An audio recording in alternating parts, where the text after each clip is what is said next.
everyone, Eric Watson here, freelance writer, player of games, writer of words, recorder of videos, and tabletop role-playing aficionado. Welcome to our weekly live stream, Dungeons & Dragons 5th edition online role-playing adventures. I'm joined as always by my good friends Chris, playing the noir detective human rogue Mannix. Hello, Eric. Heather, playing the wickedly silent but deadly half-drow rogue Kaless. Hello. Reese, playing the undead-hating, animal-loving hill dwarf druid Theron. Hello. Rochelle, playing the popular and charismatic Triton bard Gillian, will be joining us soon. And Raymond, playing naive but lovable turtle fighter George, will be joining us intermittently, I believe. Entertaining his parents at home right now, so it'll be off and on. We stream our sessions live on YouTube every Friday evening. Catch up on previous episodes on my YouTube page, as well as read weekly session write-ups at roguewatson.com. Watch my behind-the-scenes, no players allowed live series Crafting Annihilation on Thursday mornings. If you'd like to support my channel, go to patreon.com/roguewatson. Personal shout-outs to my platinum patrons Andrew, Brian, and Richard, and gold patrons RPG Papercrafts and Charming Grenade. Thank you all for your support. For our campaign, we use Roll20.net. For streaming, I use Open Broadcaster software with Streamlabs.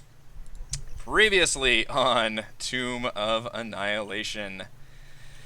The party agreed to travel with Roka via the Brazen Pegasus, taking about half a day to travel along the bay to Fort Belwarian, home to the Flaming Fist mercenaries. The main entrance to the fort was open to the public, where the party met the fort's Castellan Gruta. The party was antagonistic, undermining her authority and refusing any desire to purchase a charter, resulting in them being kicked out before they could properly make it inside, much to Roka's horror, perhaps realizing they should let the diplomatic Triton do their talking. A silver lining appeared in the form of a secondary entrance at the southern end, less guarded but barred from the inside. The party formulated a plan. Kaless started a fire using vials of oil and alchemist fire on the east wall, while Theron, wild-shaped into a giant spider, climbed the wall, webbed a guard, and shoved him off. The guard was then tied up and stripped down, with Mannix donning the uniform of the Flaming Fist. Theron's spider was able to stealthily open the southern gate, then rushed to the main entrance to provide a distraction by chittering around, webbing guards, and hiding from their spears and crossbows. Theron, you get a point of inspiration for those shenanigans. All right. The others the others rushed inside and made their way to the keep, where they were able to get an audience with Commander Liara Porter. Mannix had a clever idea to paint Gillian as a royal emissary of the Tritons, which isn't far off from the truth. Mannix, you can get a point of inspiration for that idea. Oh, thank you. Gillian then socialized with the fort's commander, while the others were escorted to guest rooms upstairs. Since Mannix looked like a guard, they were soon left unattended, and it was a simple manner to ransack the nearby commander's room, find the lockbox. Kaless picked the lock, revealing over 200 gold pieces, a sending stone, and a notebook full of ship details. This was the proof that Roka was looking for. The party was able to escape the fort with more lies, fire distractions, and the continued efforts of the horror movie that played out with a giant Theron spider lurking outside. The party rushed out of the gates, joined up back together, and hauled ass back to the landing beach and the Brazen Pegasus. Before we begin, I want to make a special shout-out to longtime fan of the show, Cert2B, one of our loyal watchers for years and years, who's been here watching us live almost every week. They are not going to be able to make it tonight because they were in the direct path of Hurricane Michael. So, oh boy. Yeah, the comment, they had no power or internet. It sounds like their home is still intact at least. The devastation in that entire Florida region was just fucking horrifying. Just catastrophic. Catastrophic, yes, it's a good word. So, Cert, we hope you get back on your feet soon. We will dedicate this episode to you. Thank you for watching. Keep your head down. Yeah, jeez. No, up. Or up, yeah. Up. Whatever the safest. Well, I meant like in the middle of a hurricane. Like now you can put your head up, I guess. Yeah, exactly. Hurricane's gone. Yeah. Now it's the aftermath. All right, so you guys, I guess we'll go to the. I went ahead and hand waved away the fact that you guys got away from the fort, and were able to essentially haul ass out of there with basically no one the wiser at the moment. What does that mean? They don't. Guards at some point may put things together about things that transpired, but for now you guys have escaped scot-free. That Triton emissary and her servants look an awful lot like the people who insulted us 10 minutes ago. Although she was not the one doing the talking, and technically The Castellan never actually talked to the commander. You guys went That's around, true. so That's you true. kind of kept things separate. But Yeah. at some point, they might. That could certainly happen. All right, so you guys get back on the ship. It is at this point afternoon, probably early afternoon. You guys did not spend very long in the fort at all. Everything that happened seemed to happen pretty quickly. Yeah. And it's a pretty simple manner. The rowboats are still there. None of the people working at the beach are aware of anything going on, so you guys can easily make it back to the ship. And Captain Ordame welcomes you all back. Yeah. Okay. On the way back to the ship, and since Rochelle's not here, I'm going to switch up who I was going to ask to do what. I'm going to ask Gillian to keep Roka busy for just a little while on the ship. And when we get on the ship, I'm going to wave over to Celeste to come to me. And I'm going to ask her, I'm going to say, you heard that commander talking for a little while, right? Commander Liara, I think her name was. Yes. Think you could do her voice? Don't see why Come with not. me. I'm just gonna wave her downstairs. And when we get downstairs, assuming that Gillian is successful in keeping Roka busy up on the ship or whatever, I'm gonna. She's not here, so I'll hand wave it and say that she's able to do something. Yeah. He's still in shock that we actually were able to pull anything off. Yeah. He's just sitting there going, how? They got us kicked out, and then there was a spider, and then we were kicked out. Yep. I'm going to hand her the sending stone and tell her, use this quickly. Your Commander Liara, tell him some ship arrived that you didn't get word of and be mad about it. Try to figure out who's on the other end. And I'm going to hand her the sending stone. Oh, shit. And while she's doing that, I'm very hastily trying to copy as many of the notes from that journal into my own papers as possible in this short amount of time. Okay. So yeah, the way a sending stone works is you can normally the sending spell, I believe, requires you to know who you're sending it to. The sending stone only lets you send it to the recipient of the other paired stone. They're essentially just fantasy walkie-talkies, but they don't work as well. Like, they only work once a day, and you can only send one message. And I'm not going to be a stickler about the message, but it can't be like a story. Like, it has to be like, a sentence or two, essentially. And yeah, once you send it, that's all you get for the day. So very, very slow communication, but it is a form of communication. Okay. Well, then, in my best imitation of the captain's voice. Do type this out too, so I can copy and paste it for notes, so I know what you're sending. Okay. I'll type it out first. Okay. While Chris copies all those other things into his. Yeah. I'm just furiously just jotting notes from the journal. Okay, basically. yeah, it's very clinical. It's just like notes of ships, the description of the ship, what the ships are carrying, possibly like what kind of security detail they have. It's just all kinds of information on ships coming and going from. Okay, so while I'm doing that, while I'm making these notes, I'm going to be scanning specifically to see if I see any notes that look like they're Ordeme's. They might match any details about Ordeme's ship. Yeah, for sure. One of the most recent entries is straight up the ship that you recognize, and it even says on there like Brazen Pegasus. Okay. So it has straight up has a name on it. Yeah. That ship is known to Chilt. That one comes and goes semi-regularly. Obviously, it's not a super quick turnaround, but. Are there any details in that entry that jump out at me? The thing that jumps out at you is that you guys aren't mentioned on there at all, because nobody knew about you all. There was, and it doesn't sound like anybody knew that she was going to be even ferrying the Order of the Gauntlet over as well. That was also apparently kept under wraps. So the only thing you knew were like the kind of like goods that she was smuggling in, which none of it was particularly jumping out as being extraordinary or anything. Okay. I'm trying to think of what to say to figure out who's on the other end. Because we know New phone, the who dis? Yeah, Yeah, exactly. It worked for me. New stone. stone who dis. New stone, who dis? Yep. Because we know that the pirates aren't coming into the bay, because then they'd be stopped by the dragon turtle. So they'd be out in the ocean and making port somewhere else. Right. Because we got stopped by them outside the bay, right? Correct. Yeah. Yes. Yeah. And Ordermay did mention that the dragon turtle essentially prohibits a lot of travel in and out of Jolt. It technically keeps the bay safe, but obviously once people leave the bay, it's international waters.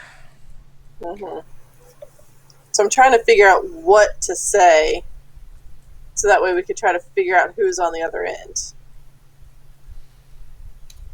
I have no idea. New stone who did sounds pretty good to me. Yeah.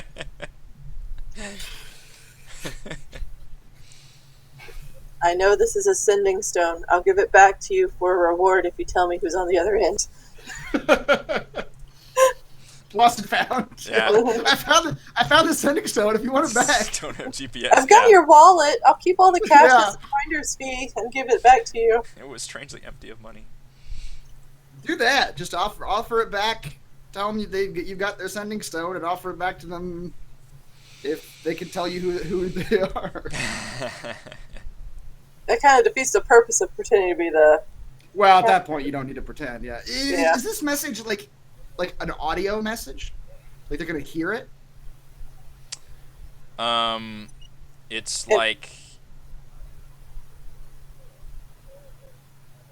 A voice recording, or like a teletype, where like it's like speaking, just the words come out and without the voice. we're gonna do it as a voice recording. It's like an answering Okay. machine. Okay.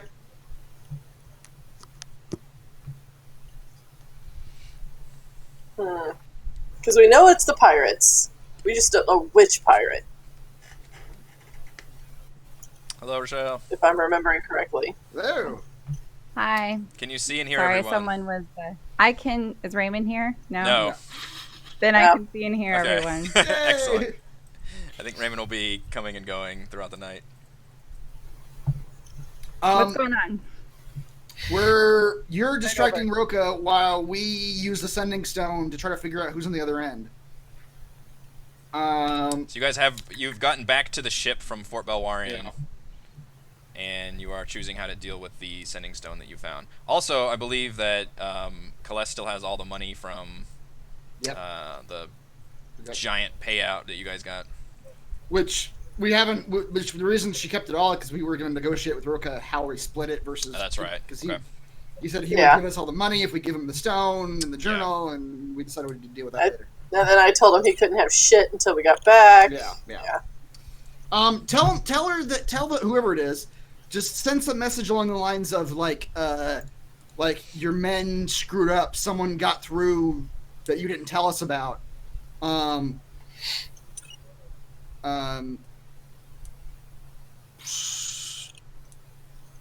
I demand satisfaction. Tell me who it was. Will that try to figure out which pirate? who on your end screwed up that somebody got through without us knowing that they were coming, or something like that. Yeah, I like that. That's what I was kind of thinking of. Alright.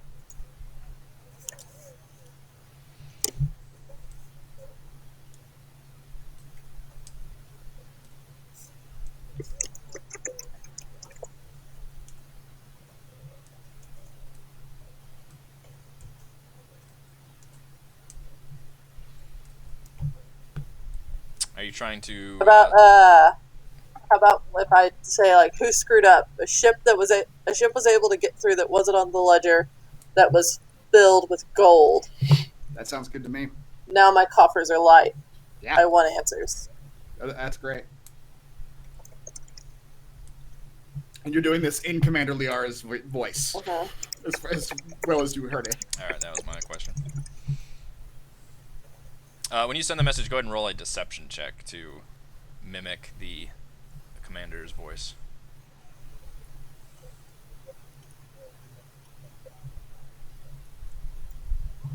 Oh, It's not great. Okay. Yeah, you Maybe it's like fuzzy, like a bad walkie-talkie. They won't notice. Yeah. you do like make a little scratch. It's like Yeah. connection's real bad. Tunnel.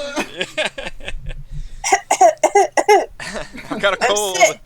Yeah, I gotta throw a thing. Yeah. Okay, you send the message, and the stone kind of glows to where you know the message has been sent, and then it dims as it has been spent for today, although it could still receive a message back. Mm-hmm.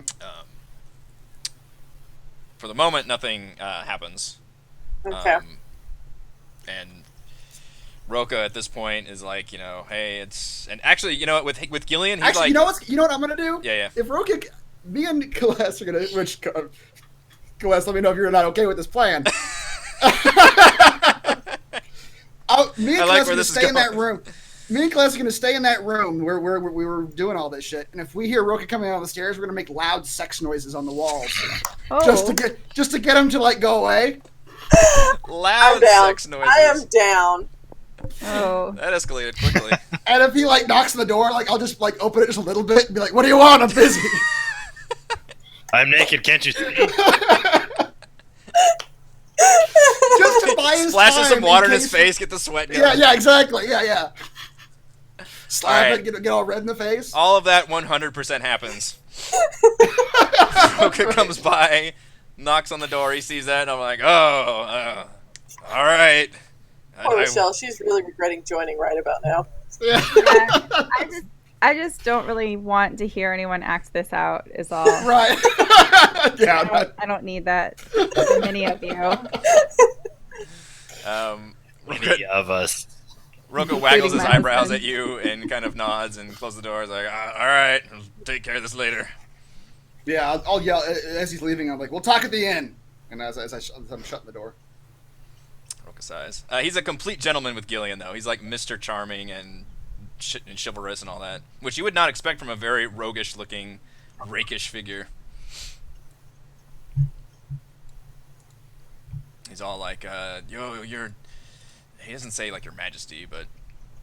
I don't know what kind of dignitary Eminence. phrase. Yeah, kind of something like that.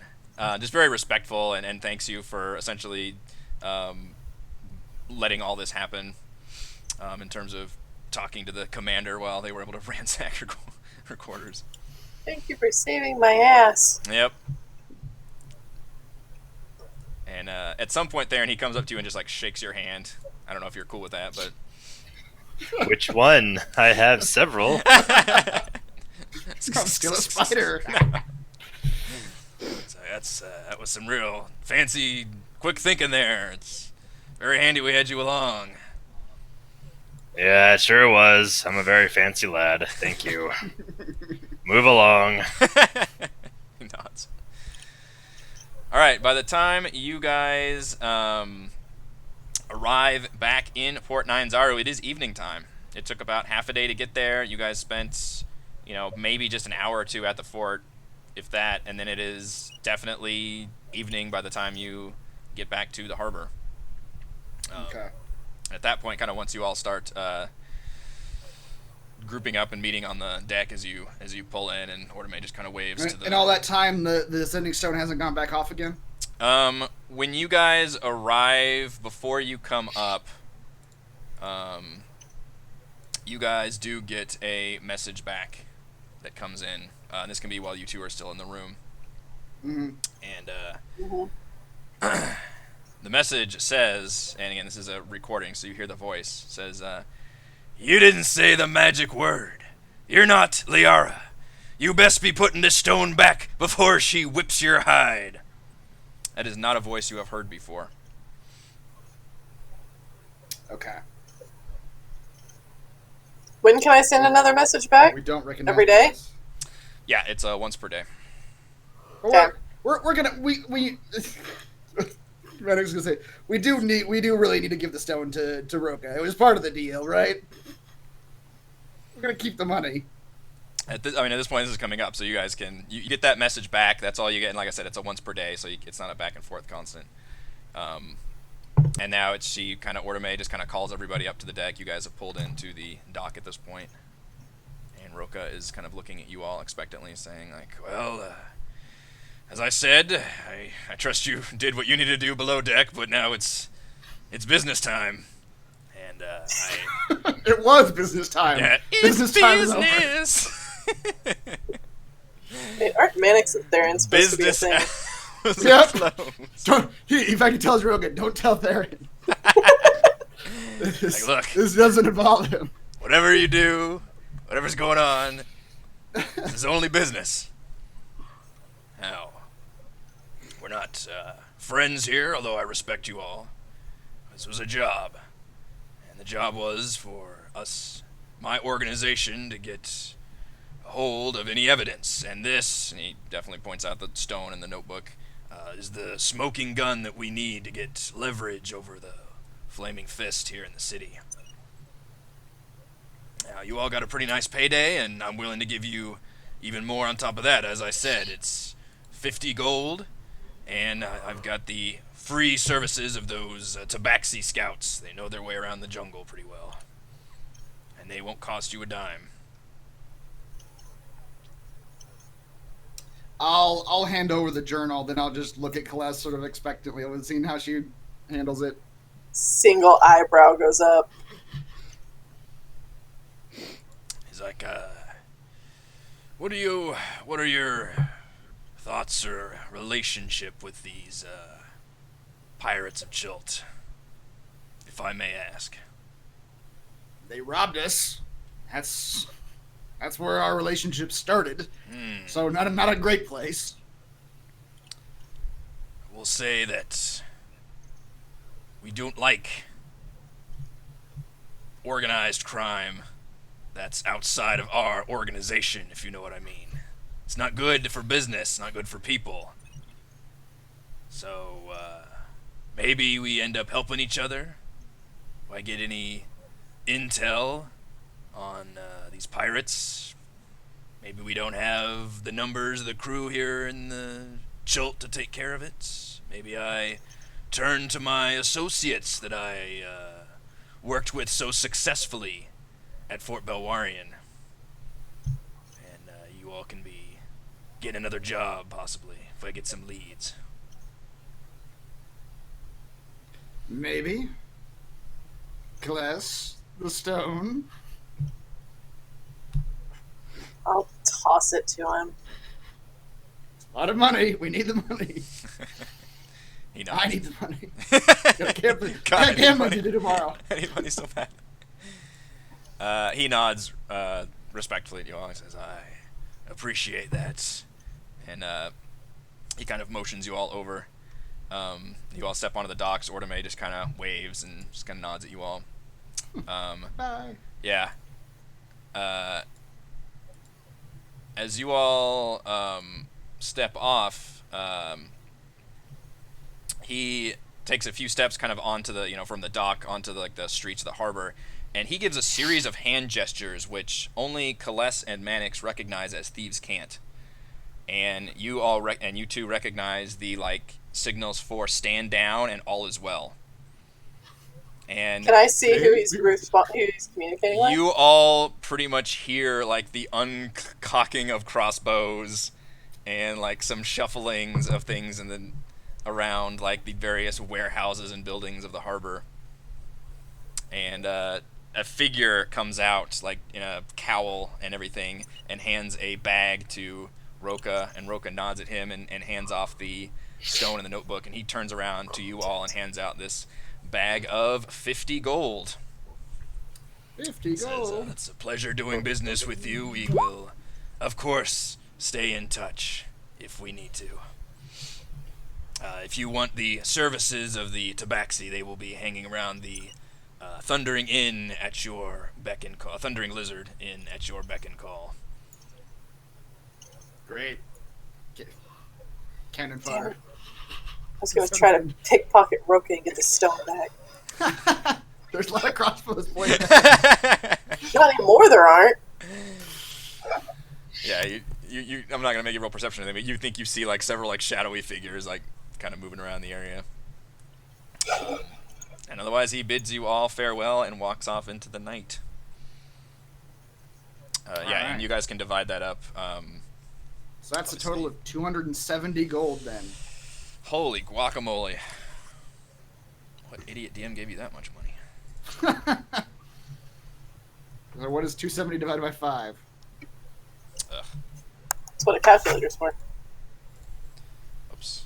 Just opened iTunes. Math That's not a calculator. is hard. 54 gold apiece. We don't need math for D&D, right? 54 gold. 54 GP apiece. That is a payout. That is. That almost doubles what I had before. Nice. Oh, wait. You can retire at level 2. I'm going to add that to George's Oh, yeah. character sheet as well. He's at 38. I have a lot of gold. He's at 92. Jeez. You guys are flush with cash. It Chris is evening. just black out for anyone else? Yes. Yes. Oh, he's frozen. Oh no. Christopher, come back. I was going to mention you all can shop in town. There are basically anything in the player handbook you can find in the city, but at the moment it is late evening, so all the shops have closed. I would like to go check on my dinosaur. Okay, I would remind everyone that your ritual results should be due. You get a notification. Oh, yeah. Bing! Yeah. You have new messages waiting for you. Just a random courier runs up. Hey, everybody! Don't forget. Come by the Temple of Savras. Will you switch us to the city map? Oh, my bad. Yeah, I'm sitting here looking at it. I haven't switched you all. Thank you for reminding me. So you all are technically at the harbor, but you can easily make your way back up to the temple grounds or wherever you wish to go.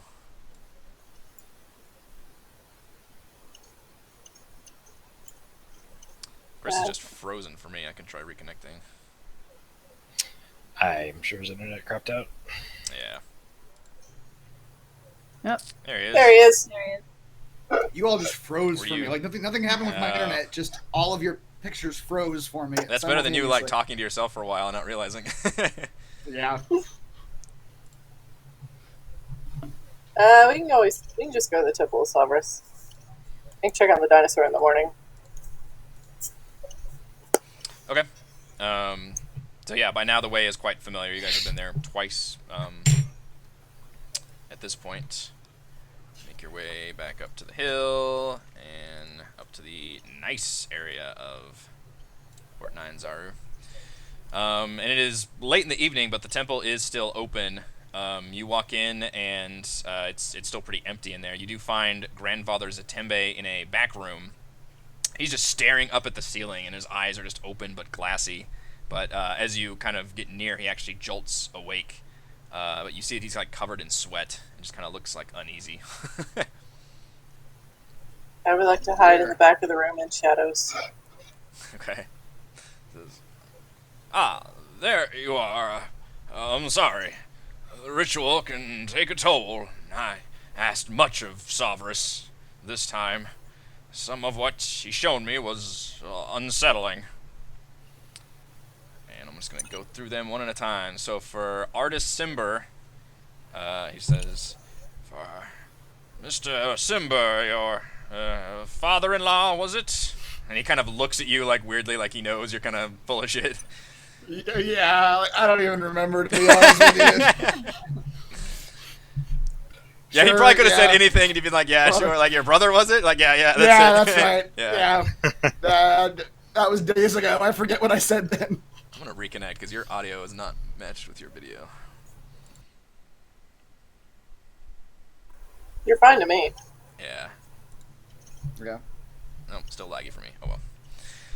Says, I'm sorry, this has never happened before, but this artist person is completely invisible to Savras. I could sense my lord's confusion. It was unsettling. Savras is certain this is a real person that existed at one time, but currently he sees nothing of him. Doesn't surprise me. If he was easy to find, someone would have found him by now. He nods. On this Zagmira, powerful magic surrounds this one, as does a legion of red-robed figures and mercenaries and what looked like slaves. I felt the smoke from a great campfire in the heart of the jungle. She hides her face beneath a cowl, but I could feel her rage burning brighter than the nearby fire. With that, Plus will smile. Do what? I'll smile. Oh, yeah. He's like kind of Yes. nods uneasily. On this Sibarath, I saw images of a violent storm tossing a massive ship at sea, in jagged rocks and stragglers on a shore. Then a temple looming over a beach.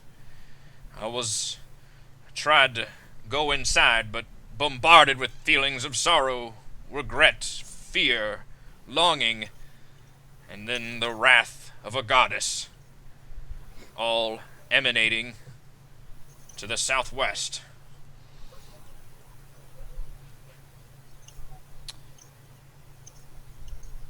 For the pirates, for these pirate captains you named, it was as I expected. Images of waves crashing, people singing, sounds of seagulls, the glint of sunsets, but something else as well. A hidden cove by the sea, a ship prowling outside like a mother protecting her nest. Half a ship overturned on land filled with drinks and laughter, but I couldn't tell where. I can copy and paste these too for you guys. Okay. This was Zagmira's notes. Actually, what I did, I forgot I did this. I can update your quests. Oh. With your personal quests, I have been updating them if a session has something relevant that happens. So there's Manix's updated.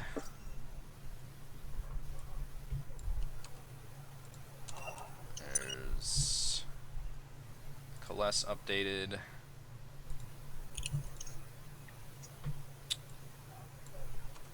There is. Actually, I redid yours. Let me change this one out.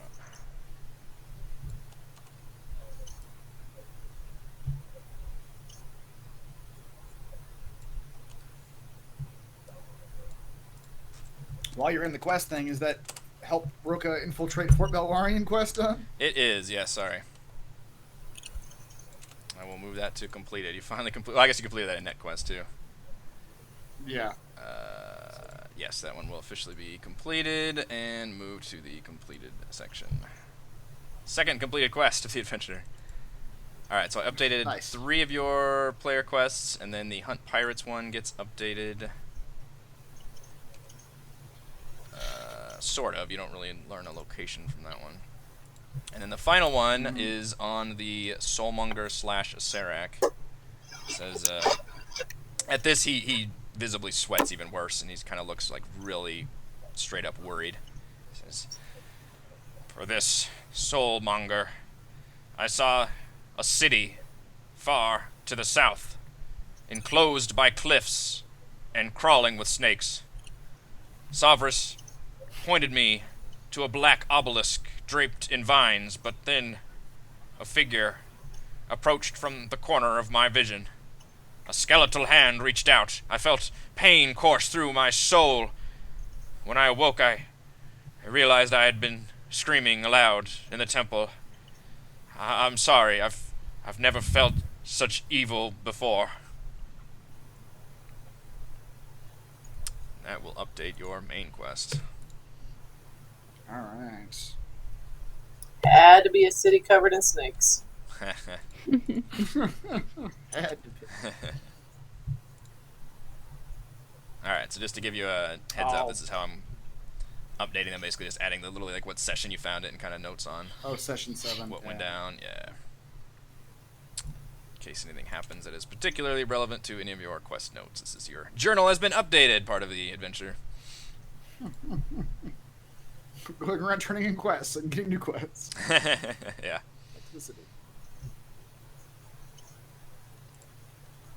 Alright, I'll clap the priest on the shoulder. Did good work, priest. We know more now than we did before.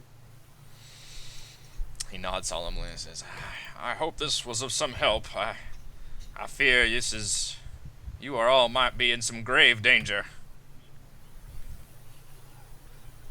Well, we're getting used to it.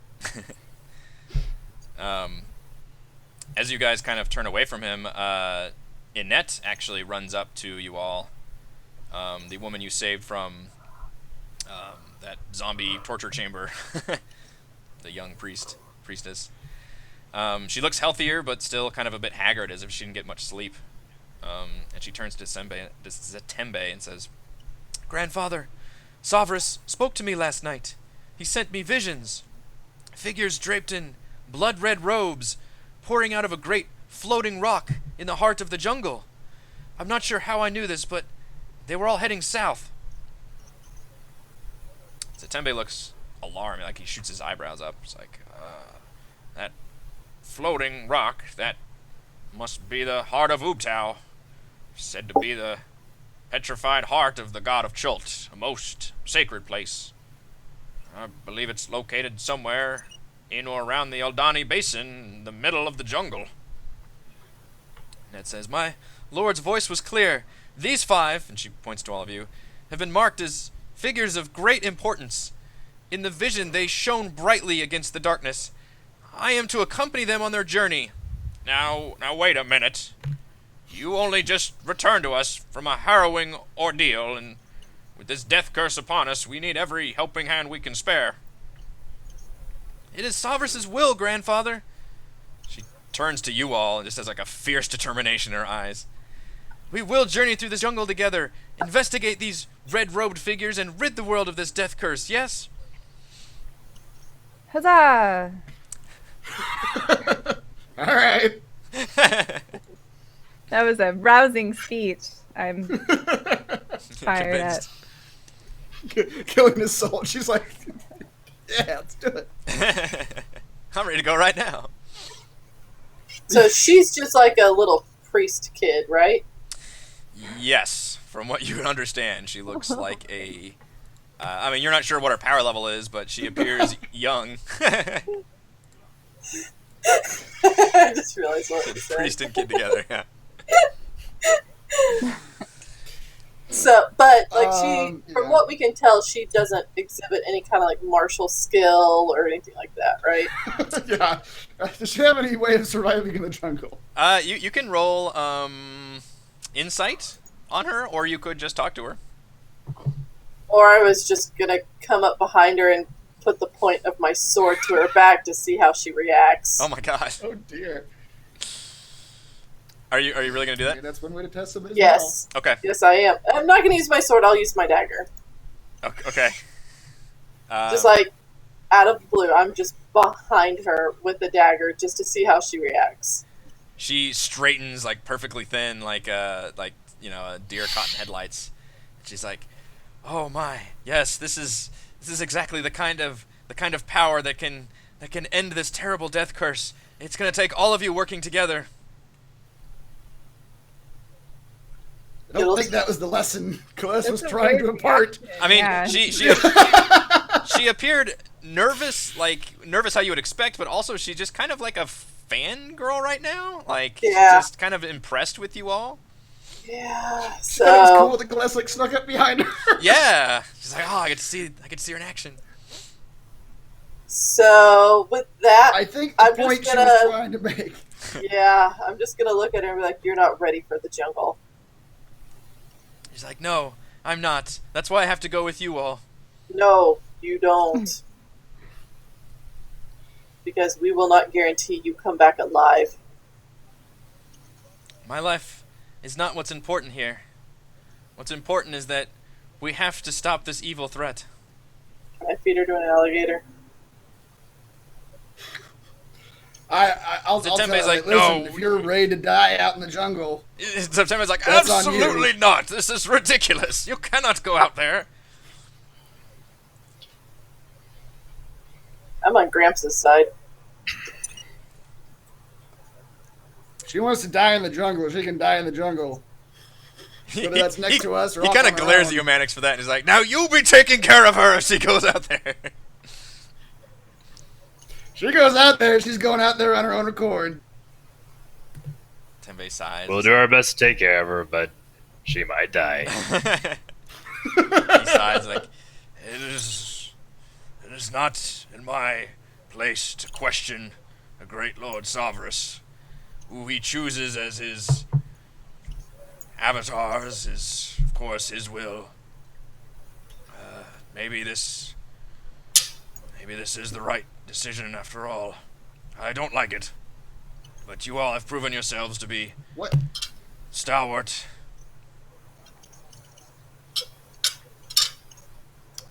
I'll actually ask Annette, like, what method do you have, if any, to defend yourself, or what can you actually offer this group?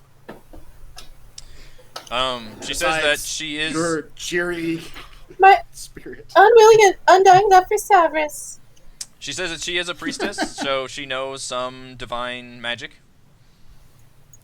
Could pawn her off on Camp Righteous. She's not. She doesn't look obviously super experienced or anything, but she does look.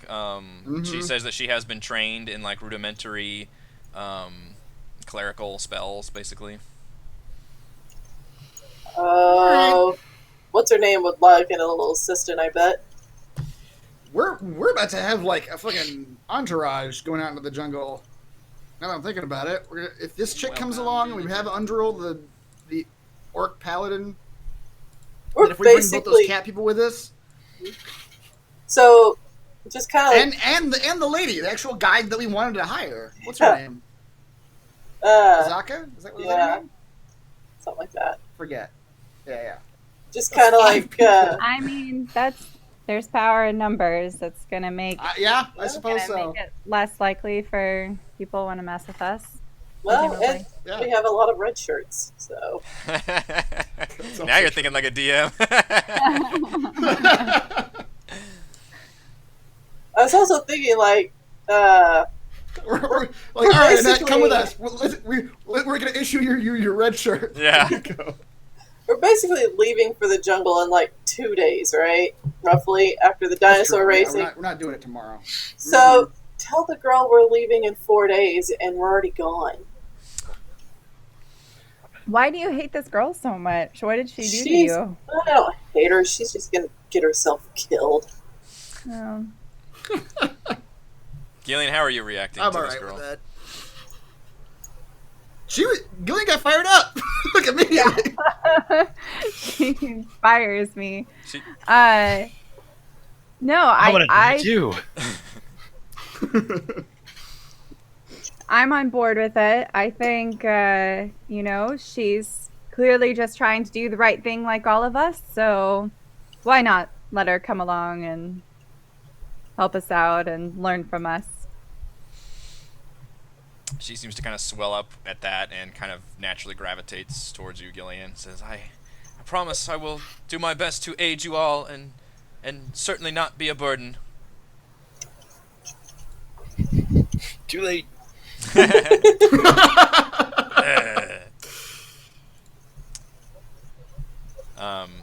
She does All right, mention that, Gillian, you got yourself a pet. yeah. She's your responsibility now. You gotta feed and water her. How our pets work. I've never had one. Or pet. I'm an Do you have intensely to feed lonely water man. pets?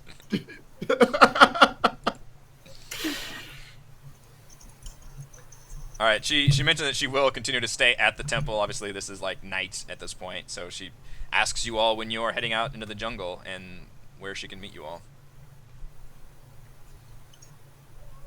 or that if you want to. Presumably, we're gonna be here in town tomorrow for the dinosaur race. Where should And we then send her in the next jungle? morning- Hmm. I see. Go I to see these what looks coordinates. Like a giant tarantula's nest. Yeah, go to there.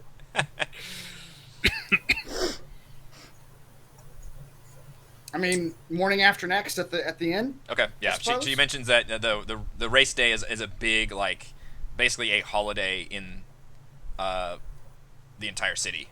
So yeah, it makes sense that you guys would kind of want to be here for that. And she nods and says that she'll just kind of hang out in the temple and pray to Savras and see if they have any more guidance and vision until you all are ready to leave. So Tembe seems resigned to the fact that she is leaving. All right, that's Wow, the people that she went with, half of them don't care, half of them don't want her here, and half of them are or a third of them are happy she's there. seems to be the case. Umbra will be happy to have her. Mm-hmm. Another righteous person. Yep. All right, you all are free to leave the Temple of Savras. Annette helps walk you out. As you are leaving, you hear like a series of loud ringing bells throughout the city, and they sound like klaxon alarms, except obviously not that sound, but some kind of like alarm system throughout the city. And you notice immediately something is very wrong. People tend to be like shouting and looking in directions. Uh-oh. Annette is still kind of with you guys at the entrance. Go ahead. But I'm immediately going to ask her, like, what does that mean?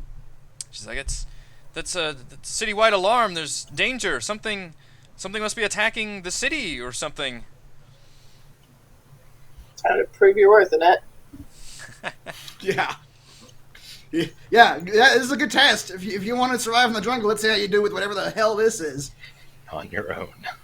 She nods. That's right. Go yeah. deal with it. She's like, all right, let's go down and check it out. You all rush. Oops, I grabbed the wrong thing. I think rush is strong. You mosey. You all casually Walk mosey. briskly. Yeah. Amble. Just kind of walking along. There's like people rushing. It doesn't get What's too. going on, guys? Yeah, it doesn't get too chaotic until you get to about near the Grand Souk here, and then you start noticing like crowds of people and kind of shouting and screaming and kind of hordes coming from this southern end of the Grand Souk, heading kind of up, and Annette kind of points you over to like down this direction. I would like to kind of start stealthing now. Just immediately hide in shadows. Okay. Yep. Kind of stealthy way, Assassin's Creed style, like blend into the crowds. Mm-hmm. After Be all, funny if I stealth. Guess did we're, are we... Turn into a bear. Yeah. I'm not very Run good the at other it way right now. now. Oh god, we heard about this bear! Which way do you want to run, crowd? It's the bear from Old City! He's back for revenge! Celeste, you like bump into somebody and practically fall over. Like you're not quite able to keep the stealth game up. I'm still annoyed that the girl wanted to go into the jungle. Yeah. She's like, Celeste, what are you doing? So are we like... Yeah. So are we like pushing against crowds to like get down here? It gets a Or headed the little opposite more. direction? It gets gradually more thick as you go down. It doesn't get bad until literally you get really right next to the inn that you guys are staying at, and by now it is night. It is very much like most people are in their homes, so it's just kind of the crowd, and you notice it's a lot of people surging from this main gate of the city into the city. And now you're having to like push past like throngs of kind of worried, panicked people that are rushing out. Do we hear anything like what them saying is going on?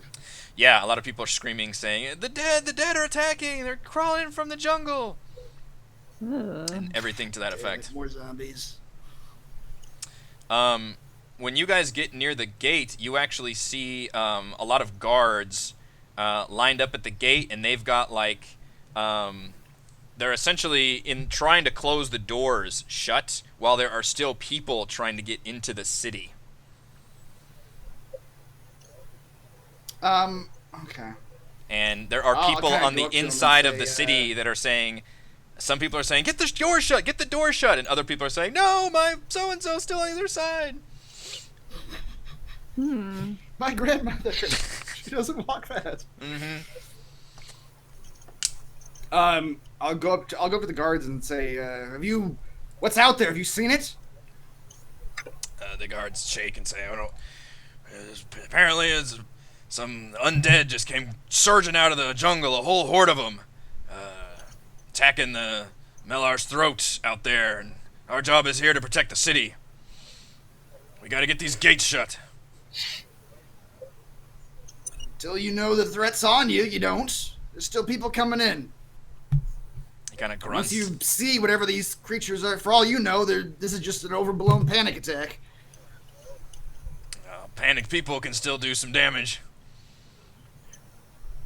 Can we see out the gate, like, and see like how many people are trying to get in, or see any undead coming after them? You don't see any undead from here. You see about like a dozen people at the gate, like kind of banging, wanting to get in, and they look pretty panicked. Like they're not just casually trying to get in; they are kind of screaming and shouting. But you don't see any like danger immediately back. But it is nighttime, and you see in there. This is kind of another slum district out there, and the lighting is not very good at all either. The best thing you can see is kind of in the very far distance, which is this building right here, right above where it says kind of the TH. Looks like a big like temple area, and that's like the only thing that's really well lit in this area. This is also a giant, it's like the bottom of a ravine that like cliffs, with cliffs on either side, and kind of like the way these ziggurats were made in the old city, where like just a lot of like lean-tos and shacks and things are built just all along the sides of these cliff faces. All right.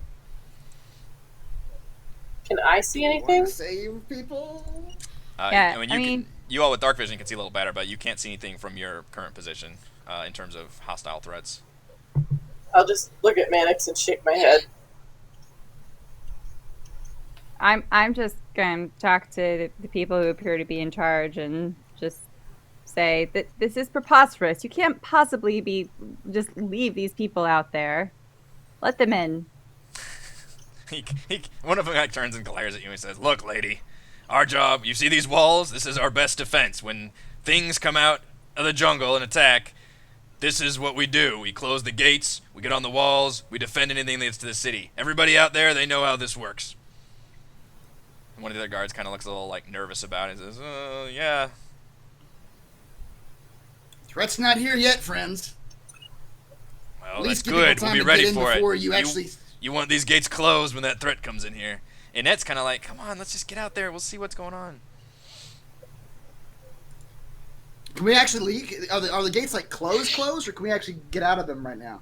I mean, they're closed, but you haven't asked about actually leaving out of there. And I mean, they don't seem like they want to open them, at least at the moment. But not all of them seem like they're zealous. I mean, maybe we go out there and see if we can get some folks. And how about you let us out and let them in? One of the guards finally turns. He says, like, hey, look, I don't, to the other guard, and he says, I don't see any threat out there. We can just let these folks in, and hey, if they want to get out, that means they're not talking to us. And at that, the guard's like, all right, that sounds good. These people are annoying. Yeah. All right, I'll risk my life so I don't have to be annoyed anymore. Open the gates. Keep it hurry. Watch out for anything. And one of them finally pulls the gates open, and people like surge forward, and that guard actually gets like knocked back a little bit, kind of like knocked on his ass as people come in. And he's like, all right, get out there. Well, we're closing these gates. If you come back and there's anything behind you, this is what we do. You're not getting back in. We'll see about that. Fair enough. Celeste just rolls her eyes behind everybody. Crush your gates. Yep.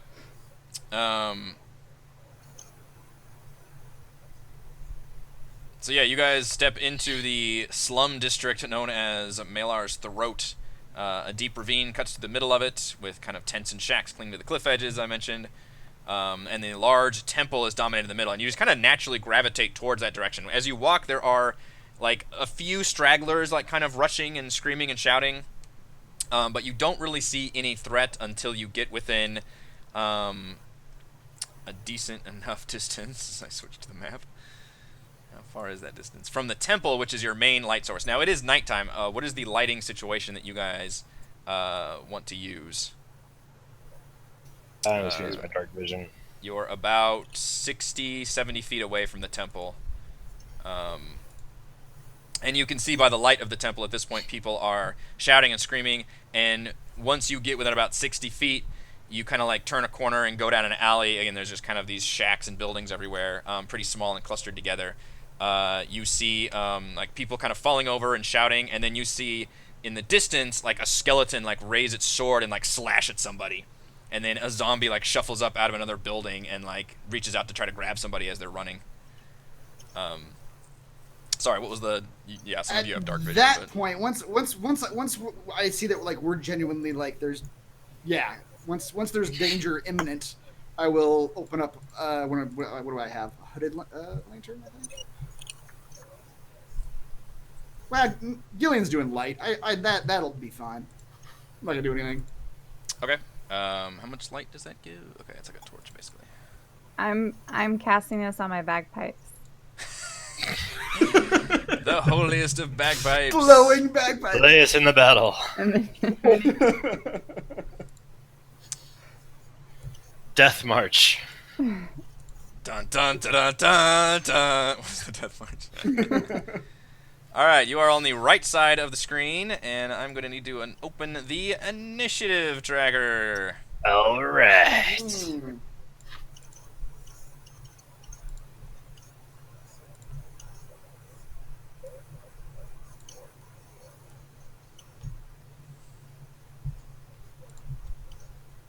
Good job. Those bagpipes are so bright, you couldn't see anything. The bagpipes are so bright.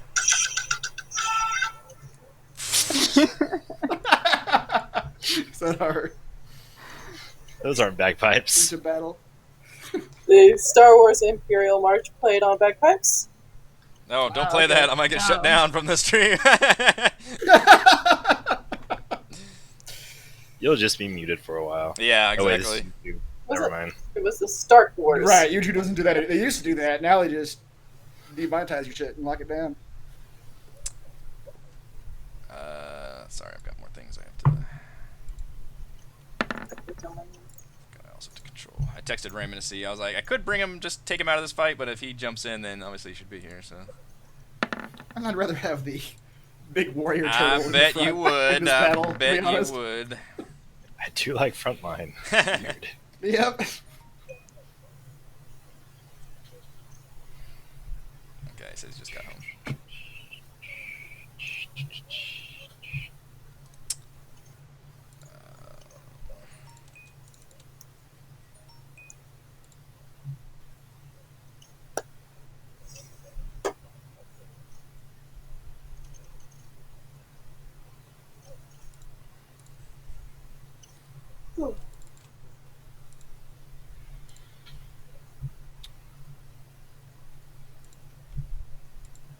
If that works. Perfect. Okay.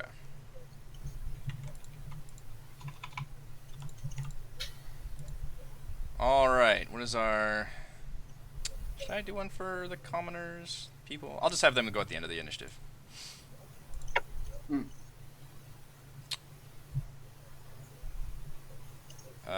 Of course, Raven's first.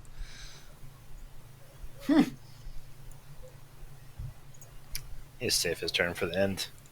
Sounds good. Yeah. Theron, you and I need to duel it. No, we don't need to duel. What's your dex modifier? 3. 3. All right, you are more dexy, so you get to go for. All dwarves are. Oops. So dexterous. So Dexy. They're bringing Dexy back.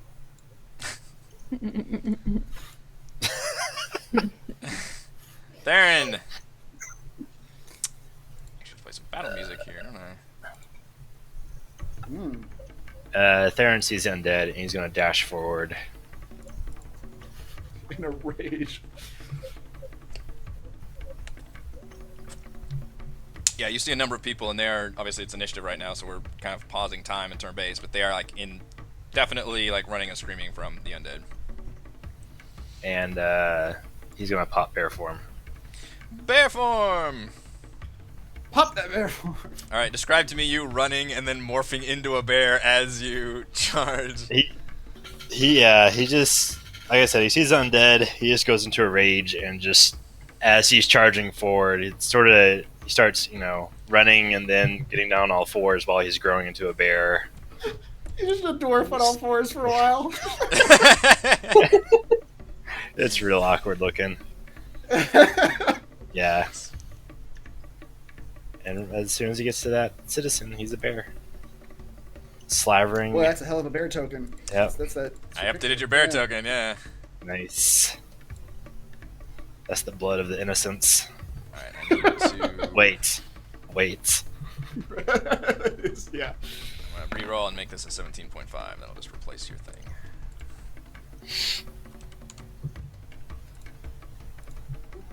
Alright, I believe that's a bonus action for you, right? Yes. So, that's all I can do. But it's a lot. Oh, did you dash to get up there? I did. Gotcha. Yeah. I only have 25 speed. So most wild shapes are an upgrade for you on the speed department. Yeah. I guess. Guess I Did could've you done only move 25? No, I Oh moved no, 50. you did move 50. You were in the back. Yeah. Okay. I was in the side. Oh, okay. What's the speed? Oh. So if I morph into a bear first and then dash, can I go 80? That, yeah, that would probably make more sense, wouldn't it? Is a bear? That a would bear's make more 40. sense. Wow. Yeah, I'll let you do Yeah. that. That works. Yeah. The visual it was cooler of running, but we'll say that while running and you morph into a bear, Well- that like boosts your speed. I don't know what the rules exactly of this are, but if you were to, because movement isn't you don't have to use it all at once. So if you Right. use all the movement you have to get to there, then bonus action, then you just have more movement points. Oh. Uh-huh. I mean, I don't think. Well, I don't think wild shaping gives you all that speed on top of your speed, but Yeah. I don't know what the exact rules are for that. Well, I was thinking like the extra, like whatever above what you already used. Oh, right. Yeah, I don't know. Yeah, so now these people are running from undead, and at one point Uh-huh. they turn and they just see a screaming bear Uh-huh. just hurtling at them from that direction. A very angry bear. A very angry bear, yeah. Yeah. So these people are just like, it's the bear of Bear. Old City! Oh, God! The stories have been told. About Stories it. are true! Theron tries to say that it was another shape-shifting dwarf, but it just comes out of doors. It's- In a furious roar. Yeah, exactly. And he tries to wave his paws around like, no, it's not me. It's just like super aggressive. You're just making it so much worse. Inette's actually got pretty good initiative. And she will look at you all and say like, take heart, friends. We must we must defeat the undead. She will cast Bless. She says that after the slavering. Yeah, Bear yeah, this charges bear just forward. charges. He's like, oh, yes. Look at that. It's so powerful. Huzzah! Huzzah! She will for sure bless Gillian because Gillian was nice to her, and Aw. we'll say she also blesses Kaless and George. And bless lets you roll a. It's kind of like a slightly worse bardic inspiration. You can roll a d4 before you attack or saving throw. What should be our bless icon? Is there like a chalice or something? I always think a chalice for bless. There is a There we chalice. go. I think, There's that's, like what, I a think that's what I cup. used. Yeah. It's from like Heroes of Yeah. Might and Magic, I think. So yeah, you know that she knows at least one cleric spell. Bless is a pretty good one. Bless is pretty good. Kaless, I'm certain you've got better decks there. So you are next. Okay. Do I need to roll for hit points? Yes, we should roll for hit points. Sorry, I always have you on. I always default to the average, but you are always free to roll your hit points, which is what is it? 4d10 plus 12. Okay, do that. Average is 34. Slightly worse. Perfection.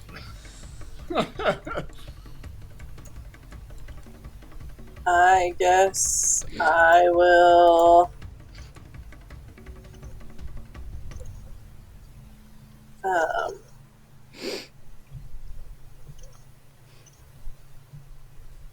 Cunning action dash to get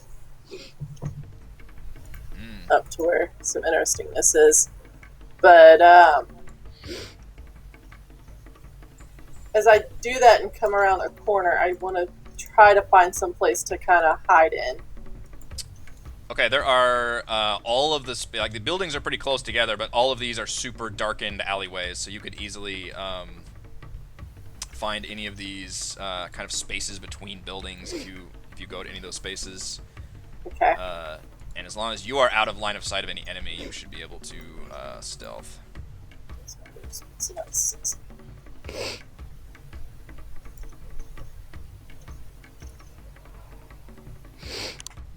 So are you going to cunning action to dash and then action to hide? Yes. Okay.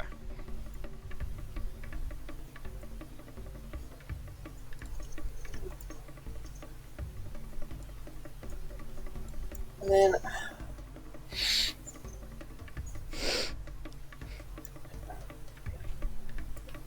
that was 15. Yeah. 55. 60. That's my dash. Okay. This is a pretty well lit space you're in right here. So Oh, okay. the I back couldn't- behind, yeah, these buildings like over here would be like places you could. Well, that doesn't do me any good though. Yeah, if you wanted to stealth, you'd have to really get like between the buildings into the dark spaces. Right Okay. here, this is the temple down here. And this area, you can kind of tell people were fleeing towards you all, which is obviously where you came from the entrance. But also, at this point, people seem to be fleeing kind of towards the temple, which the temple is closed at the moment, but it is like well lit and appears to be like the nicest, biggest, most offensive structure in this area. Alright, so that's fine. So I'll just use my action then and use my short bow. And I will shoot at this one. Because I assume the ones in white are like the villager people. Yep, they look like villager people. Alright. Sneak attack as well. Oops, that's not how you spell skeleton. 19 will certainly hit a skeleton. You're hitting this one over here to the straight across. Yes. All right. Go ahead and roll that damage. Yeah.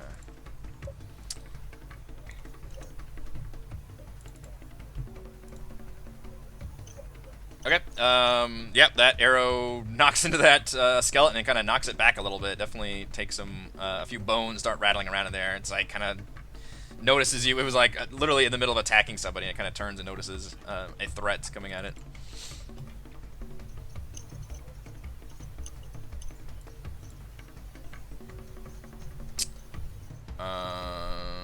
Okay.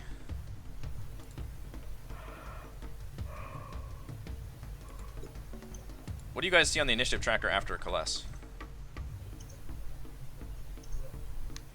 That'd be a looks weird like a zombie, maybe? zombie thing.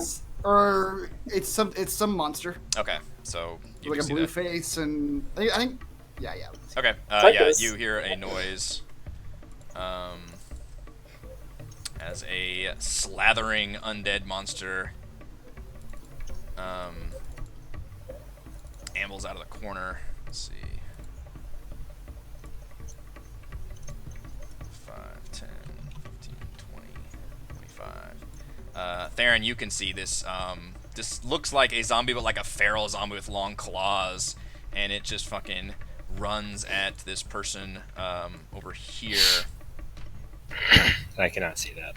Oh, that's right, 'cause it's probably too dark for you. That actually will hit. All right, it comes out of the shadows. What can you see? No, you can't see crap. All right, you hear a sound of this slathering monster going, ah! It's just a complete like ending of life. Oh no. Ah! Mannix. So whatever I turn into, I don't get dark vision. They don't have it. Yeah, Right. that's interesting. Okay.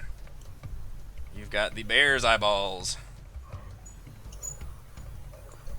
Yeah, and it is very poorly lit in everywhere but this, basically this temple area. And right near the holy bagpipes of Killian.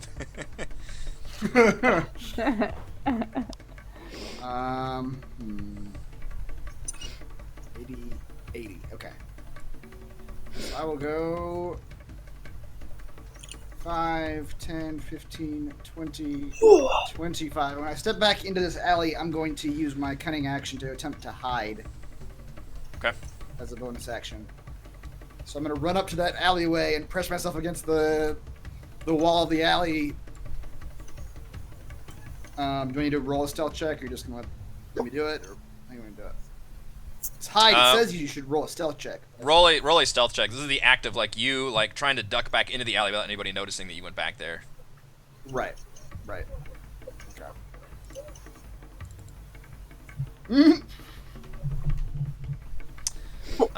Everybody saw you. Yeah, their past perception's pretty bad, but you like step on a twig as you go around the corner and like crack, and like you note that definitely at least one like skeleton head swiveled up and saw you duck back there. All right. Well, then I'm just gonna step back into the. Or you could use inspiration if you want to use inspiration. There's Maybe. always that. I'll save that for now. Okay. But I'll take aim at the skeleton that the bear is currently in front of. Shoot around the bear. Shoot around the bear. I assume the bear is maybe standing up. I don't know how I can see it. I do have a sneak attack. Is he engaged with the bear right now? Yes, they are in melee range together. They have not actually All right. done their marital vows yet, but they are certainly engaged. 10 probably doesn't hit a skeleton. Skeleton is wearing rags, but 10 does not quite hit the skeleton. Remember that joke about Theron not being able to hit the zombies? Pepperidge Farm remembers. Well, actually, I don't know that skeletons. Yeah, okay. I'll just miss. That's fine. I'm done. Alright. I actually get my whole undead horde at once, don't I? Oh boy. Alright, the skeletons. Clack, clack, clack, clack, clack, clack, clack. These two will immediately turn towards the bear. Raymond is trying to join us. And they will attack you, Theron Bear, with their swords. Attack the first is a solid 17. Jesus. Yeah. For 6 damage. Okay. That one just slices right into your flank as you rear up. Bunch of bear meat. Yep. And a 14 will hit a bear. Mm-hmm. Damn. For 5 damage. As Okay. your bear rears up and they come at you. You can do your hit points on the token also. You see this, let's see, Celeste, you see the skeleton that you shot, still has somebody in front of them who's like cowering, like, ah! And that skeleton wants to charge at you, but this one person is literally in their way, so they just bring their sword down on them. Oh, Lord. Jesus. Yeah, that Wow. person gets completely destroyed. Ah! That I tried to save your life. yeah, it looks like help, and as it turns around, like a sword just comes like into the throat, this man's throat, and just falls down. The skeleton. You hear more sounds of skeletons, just killing people. Just. Great. And then the zombies shuffle forth, which zombies actually have really bad speed, don't they? They are zombies. This one will dash. Just to come up with that bear range. That bear is gonna get surrounded. 20. You hear a zombie attack a person. We'll go ahead and roll that one, I guess. Hey, Raymond's here. Sort of. You can't see Chris. Raymond, you were the problem all along. I can't see him either. Can't see Chris. That person is Really? dead. No. That'd be terrible. 20. How's all the zombies? 1, 2, 3. Oh, yeah. 30, 35. That one will dash forward. Okay, so you see a whole bunch of undead just swarm forward, and people, the sounds you guys are hearing are nasty. Like, there are people dying left and right. Gillian.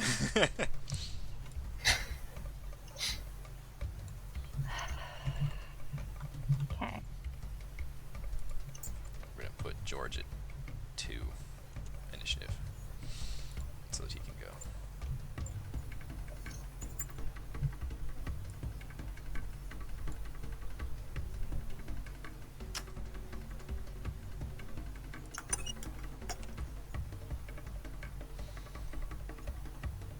Oh, I'm so useless. Take heart, Gillian.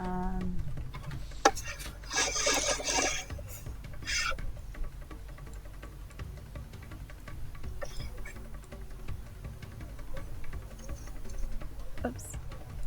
So, okay, there's a lot happening. I Yeah. get that. I get like that this guy is a zombie. What are these? Those are just people These are- that are just trying to run away from they're- the undead. Okay, that's what Yeah. I thought. So I think I feel like I probably just moved about 30 feet here.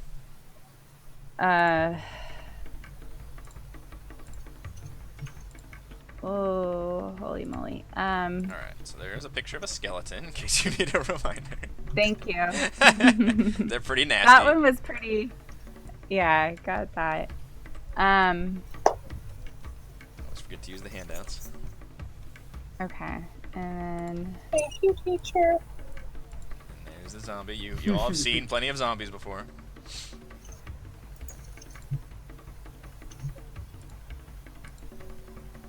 okay, I guess I'm just gonna move further forward. Wait, are the purple dudes zombies though? Or are they something else? These Sorry, which Like- ones? or oh, These. Yeah, so this is the token for zombie. Hold on. Wait, close your handouts. Which one's the token for zombie? Oops, sorry. That's zombie. I This don't is- see it. Skeleton. The purple is the What is zombies. The purple are Oh, the zombies. are you not Oh, seeing it it when is, I blow okay. the thing up? Yeah. No. Yeah, the one right below the skeleton to the left. That's a zombie. Okay. Those are zombies. Alright. Gotcha. so I'm just gonna move here, and I dashed. So I'll use my bonus action to cast Bardic Inspiration on Celeste. Okay. With your glowing bagpipes. Celeste, you now have Bless and Bardic Inspiration on you. You will feel super pumped and inspired. Probably the best she's felt in years. It should be our Bardic Inspiration token symbol. So There's a musical note. Why is there no musical note? It's like a harp, something like that. Maybe these halo wings? I know it's not a harp. Is there an icon for bagpipes? Sadly, no. George, let's go ahead and slot you in down here. There is a horde of undead attacking one of the outer districts of Port Nine Zaru. You all have rushed to its defense. And you are under the Bless spell right now.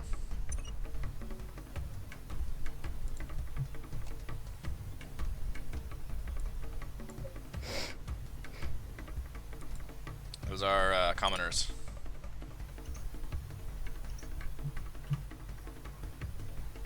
Trying to get the hell out of here.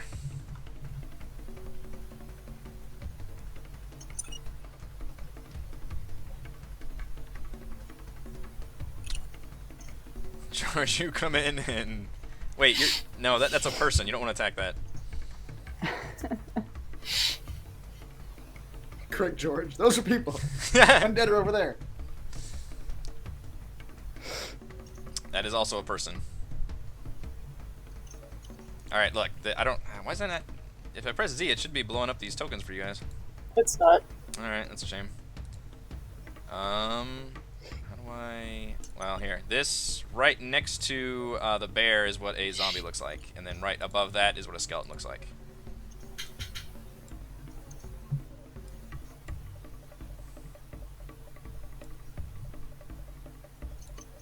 Bit of a token fail, I guess, with the zombies not being quite zombie looking. Use my body as a shield. Alright, is that all you're doing? Just protecting this person? It's like XCOM where you have to go to like that person and rescue them. If it was real XCOM, then they'd morph into that big, tall, creepy thing. Yeah.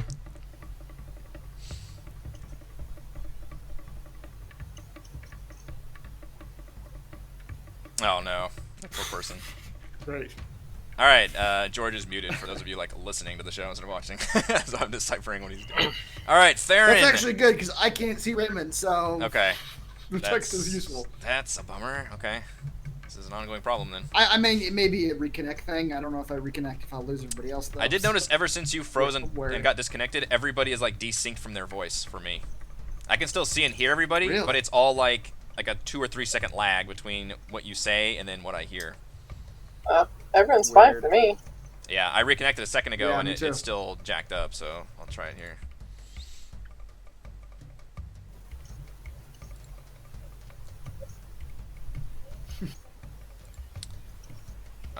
Alright, Theron Bear.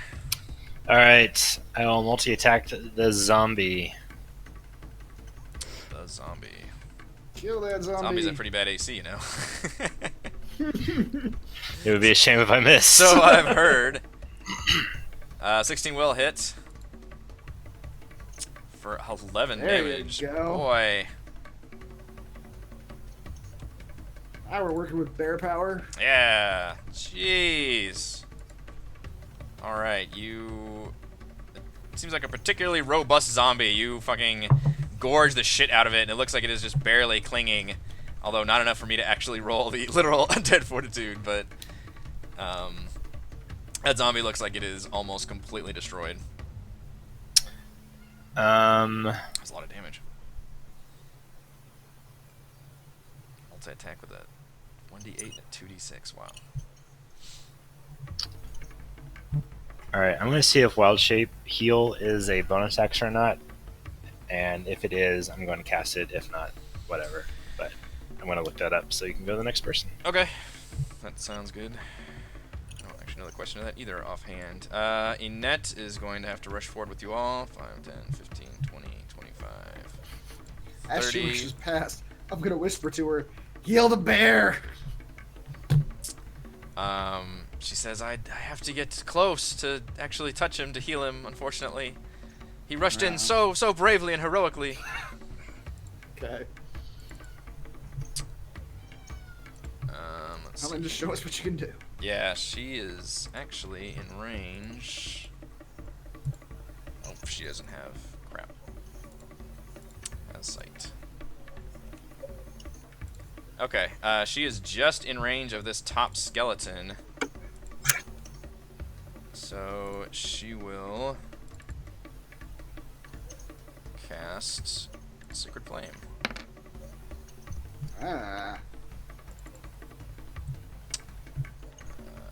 Mr. Skeleton. Let's make a deck save. And makes the shit out of it. Jeez. Is that half or no damage? I don't actually see a description on that. That's a good question. Target succeed on dexterity or take 1d8 radiant damage. Yeah, I think it's save or suck. I don't think it's I don't think there's half damage on Sacred Flame. So she cast it on there. She's like, "Oh, I'm sorry.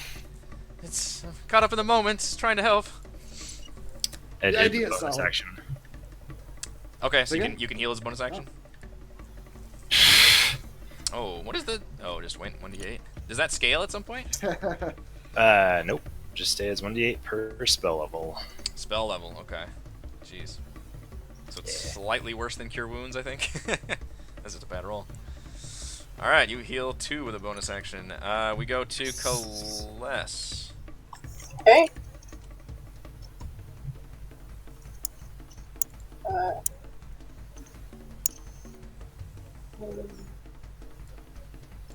It doesn't really do me much good to stealth at this point. I'll go back.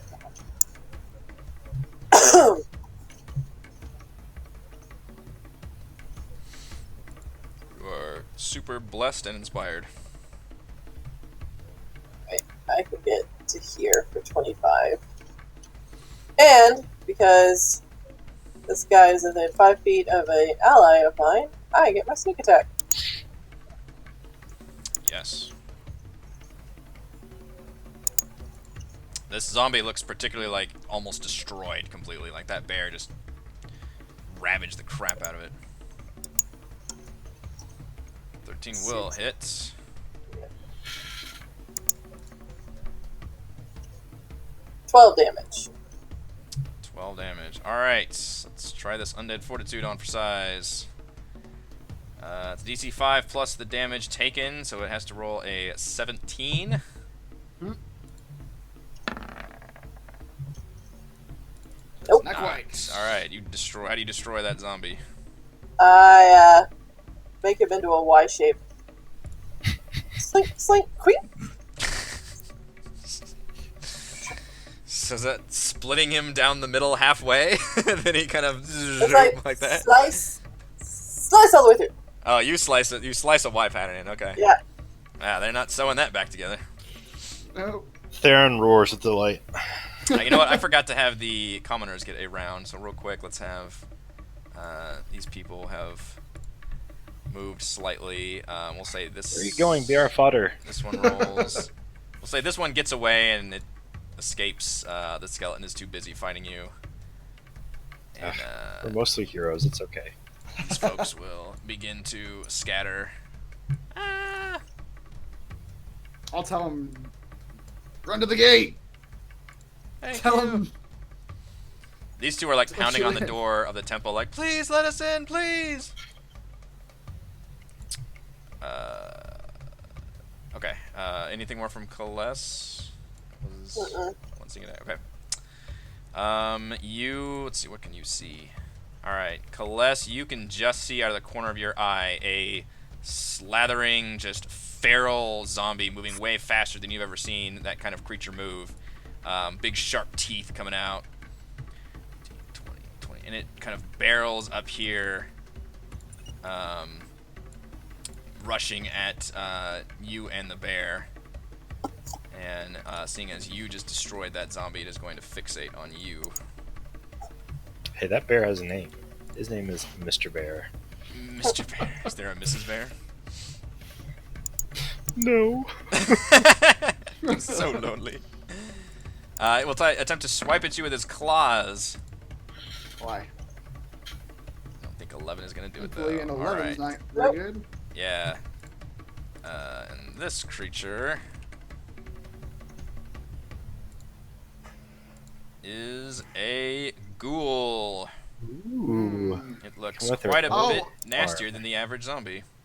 I always thought from the icon that little pink bit was like his mouth opening or something, but it's an arm. That's an arm. Like one of those vampires from Blade 2. That's Yeah, exactly there's what I like was thinking about. I the thought it was entire like like Blade thing 2. unhinges. Yeah. Yeah. Blade 2. That's a great movie. Don't you dare talk ill. I love it. It's always the hill you die on. All right, Banix, regale us with how much you love Blade 2. No. Still Toro's best work. Gather around, everyone. Someone bring me a soapbox. Just wait until he starts defending Blade 3. Oh, there was no defense of Blade 3. Except for just was Wheeled that Arms. day. I remember. Max, we'll go 5, 10, 15. He will 20. He will again duck back into one of these alleys and attempt to hide. Whatever happened to Steven Dorff? Nothing. That's all furiously Google. He did not House of the Dead. He did one of those Yui Bowl horror movies, Oh gosh. and that was I think the last time anyone saw him. Good for him. Was it? I mean, if he wanted to get into accounting or something. All right, 14 stealth. Is that? Do I effectively hide That's this good time? enough. Yep, 14 is good. All right, then I pull my crossbow up, whip around the corner, and take aim at that ghoul. Actually, what is the passive? I don't think it's... Yeah, 14's good.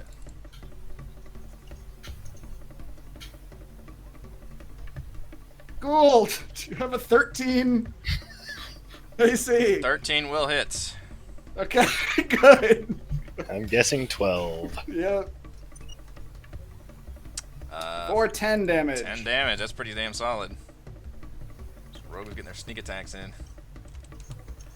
All right, that ghoul takes it just right in the chest, like. It's all just tongue and nastiness. All right, the undead hordes surge.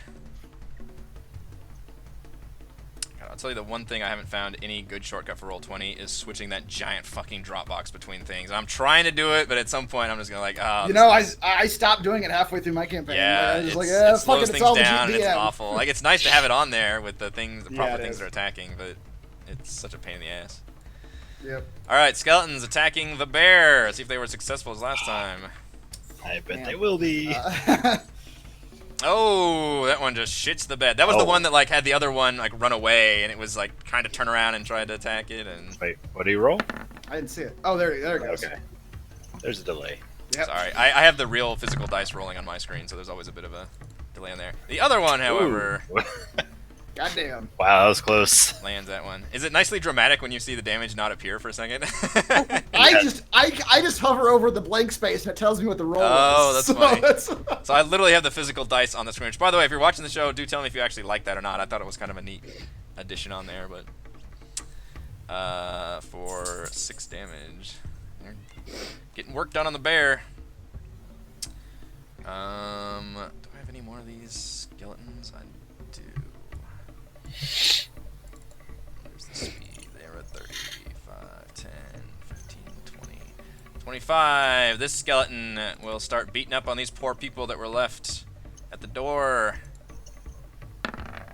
And it actually shits the bed on that attack. So this person kind of cuts off its own leg. yeah, it doesn't even dodge, but the skeleton just horribly misses trying to get to it. I wish I was dead. 30. Some of you notice a skeleton coming from the southern end. Believe there's one more. 5, 10, 15, 20, 25. This one actually rushes up to you, Coles. It says, "Meh." Skeleton. My goodness. These skeletons just, And because it made a stupid noise.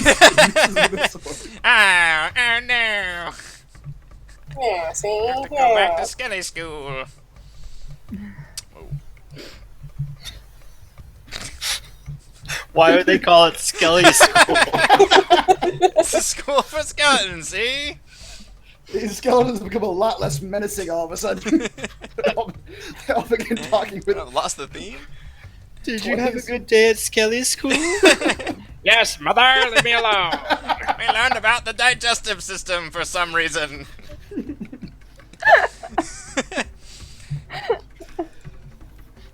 5, 10, 15, 20. God. Zombies come surging out. Can this zombie kill this poor person? God damn, there's a lot of fucking undead over there. There sure are. Well, we should have left the gates closed. Why did we come out here? I tried to signal man. It's like, just leave it be. This person bangs on the door and says, please, please. This zombie just comes around the corner and fucking just punches this guy square in the face. Ah! Great. Does he punch through his face? Hey. His jaw just... I'm just totally all over the place with this fight. Just jackassing skeletons, but they're just super violent attacks.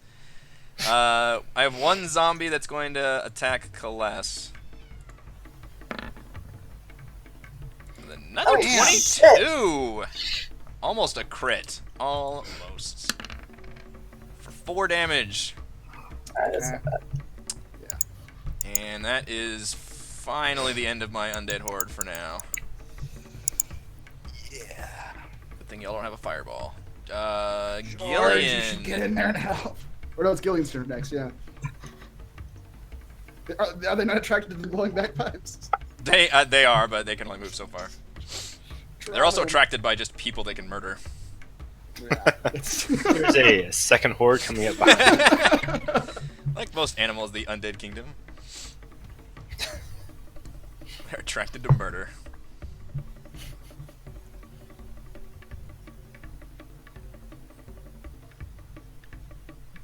What do you got for us, bagpiper?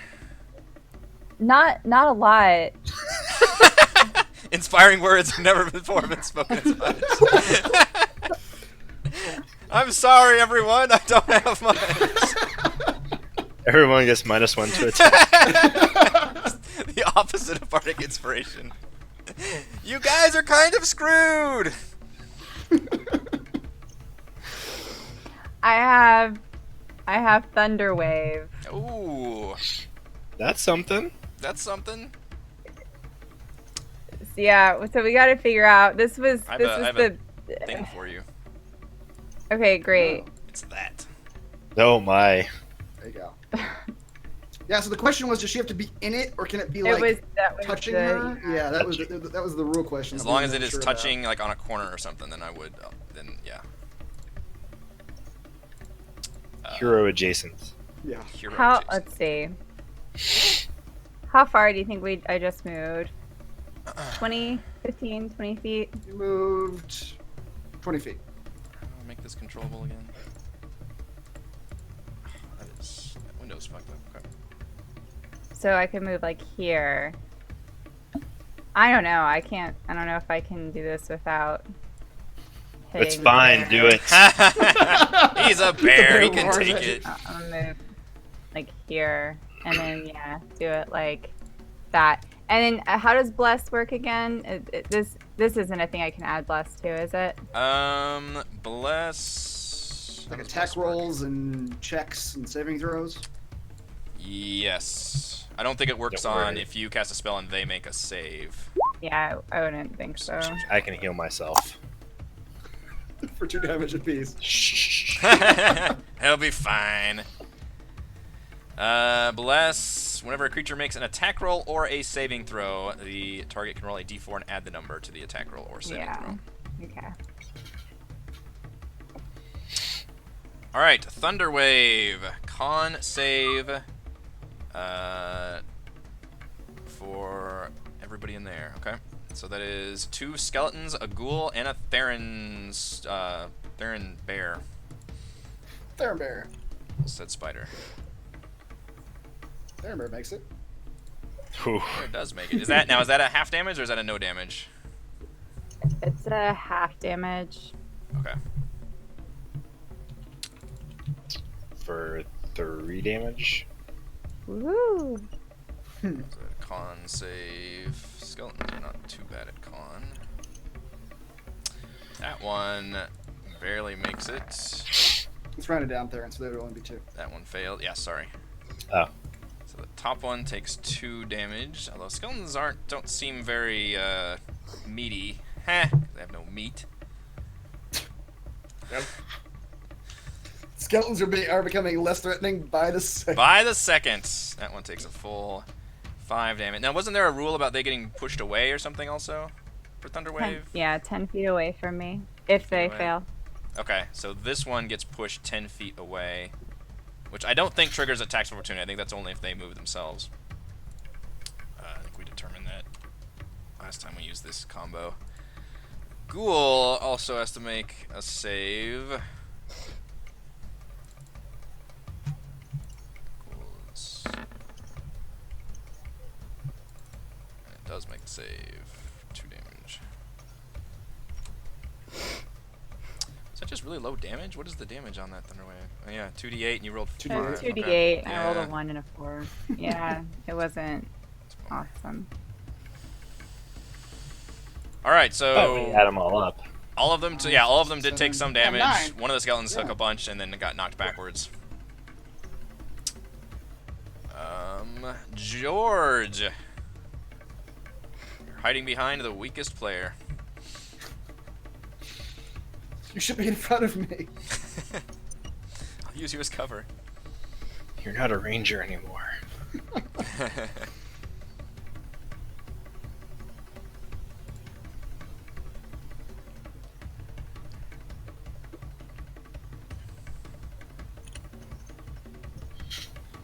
Why is he muted the whole time?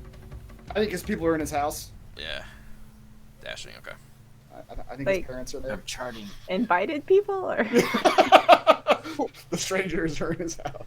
people are inside the house? Don't worry, guys. I already called the police. charting. I just gotta stay quiet. I can still play. Can you hear me? Yes. Yeah. Hello. Yeah. I'm working.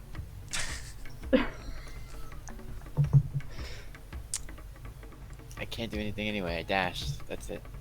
Okay. Do you only have a... What's your movement speed? You can dash... 30. You should be able to move 60 then, right? Did you move 60? Yeah, but why would I stand next to him and not be able to do anything? Well, okay. Yeah, you can stand there in front, just I mean, wave at him menacingly. Yeah, to keep them from surrounding me. that There works. is one person left down here, a person that looks like they're about to be just surrounded by undead. Okay, fine. I mean, I'm not telling you to be a There. hero, you are lawful good. There. It's better? You're gonna hide behind them? Yes. Offer moral Just support? kidding. You can do it. You can do it. There you go. Alright, so the commoners will continue to flee in various directions. Can you spot the cat behind me? I just felt she jumped up on the chair. Yep. Miss Kitty. Commoners are fleeing. She's not very happy. Many of them are dead. She's This just up one here will doing continue a to knock puzzle. on the door and be like, oh god, please. At that point, with you, George, she will actually like physically like hide behind you slightly and still want to try to like get in the temple, but hiding behind you if she can. I mean, I'll leave her there, but crap, that's token. All right, back at the top of the initiative order. It could be It is now. Theron, yeah. I'll do my multi-attack against the ghoul.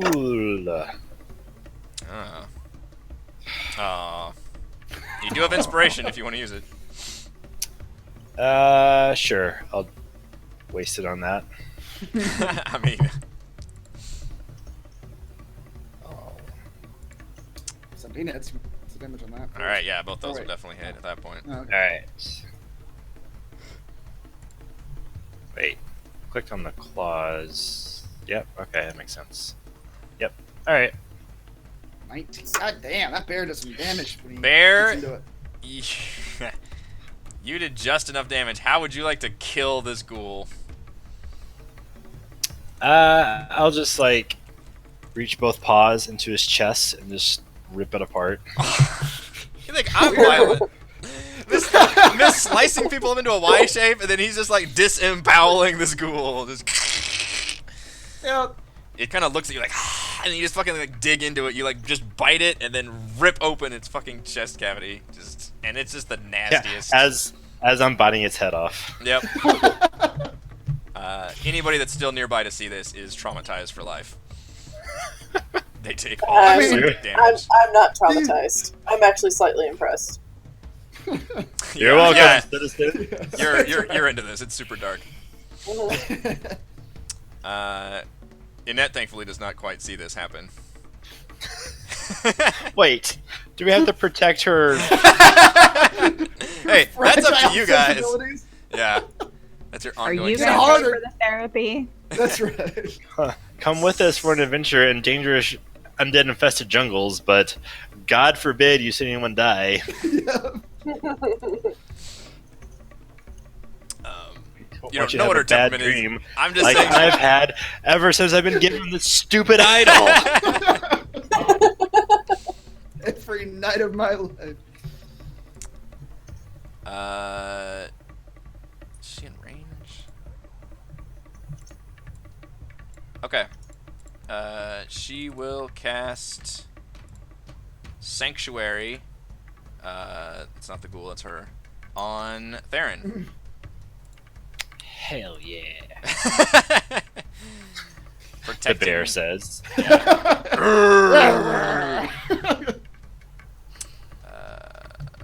don't know what kind of icon we'll use. So if anybody attacks you, they have to make a wisdom saving throw first. Okay.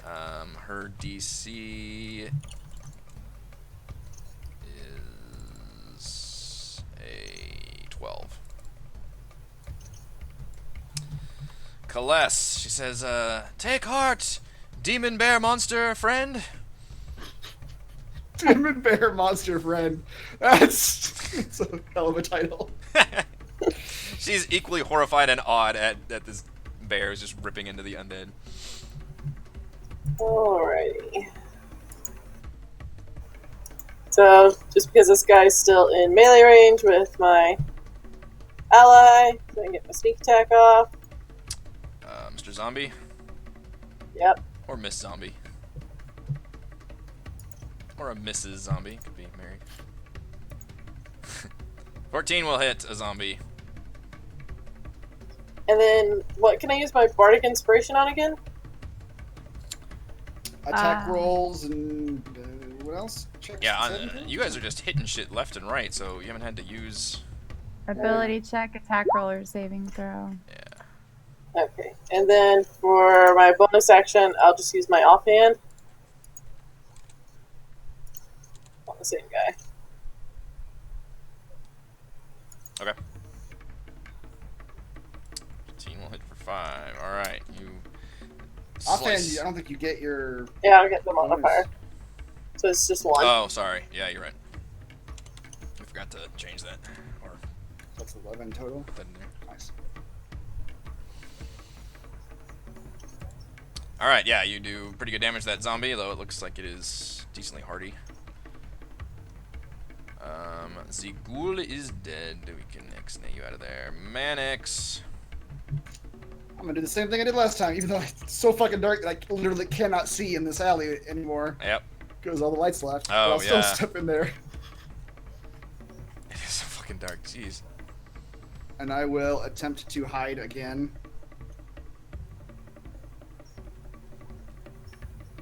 I shouldn't have been in with advantage, but doesn't matter. 19, yeah, you are hidden from anything. Alright, and I will poke my head back out with my crossbow just around the corner. Are there still undead out there? Yeah, exactly. I'm here with an attack. Is it safe? I'll aim at the zombie that Kaless was laying into. Yep.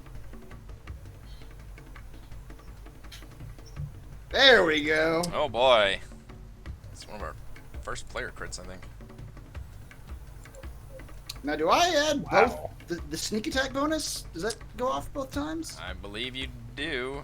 It's all the Goddamn, damage all dice right. that you roll, yeah. Alright, well then that's, what is that? 13, 17, 18 damage. Wow. Okay. That would definitely That trigger seems this good. zombie's death, and I'm pretty sure it can't roll, what is 5 plus 18? 83. 23. I think it would have to roll. Yeah. It would have to roll max. Does not, so you destroy that zombie with a really, really well placed crossbow bolt right to the head. Just boom, headshot. Shot. Yep. Head just explodes.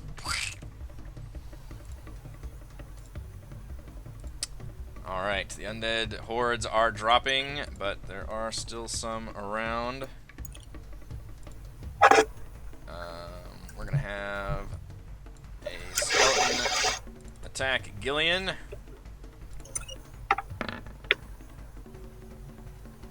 Oh shit. Pretty effectively. Not that much damage though. 3 damage, yeah. A skeleton will attack the bear. Ineffectually. Meh. A skeleton will attack Kaless. I have a lot of skeletons left. Skeletons. They're pretty decent hitting for 6 damage on Kaless, and then a skeleton will attack George. Wait, could that? Well, it doesn't really matter because he missed. But could that skeleton attack the bear with sanctuary on him? Oh, you're right.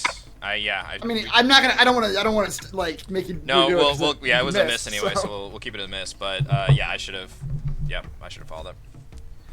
Good Thank you remembering. for reminding me. Yep. And that one misses George. The zombies. Actually, I've got one more. 15, 20, 25. There's a. George, you see a skeleton coming up behind you. Arrgh! And it actually has a bow that it shoulders and attempts to shoot at you. Stupid skeletons. Learning to use tools. 15. I don't think I was actually going to hit George. Alright. The zombies. You will have taken out quite a few zombies.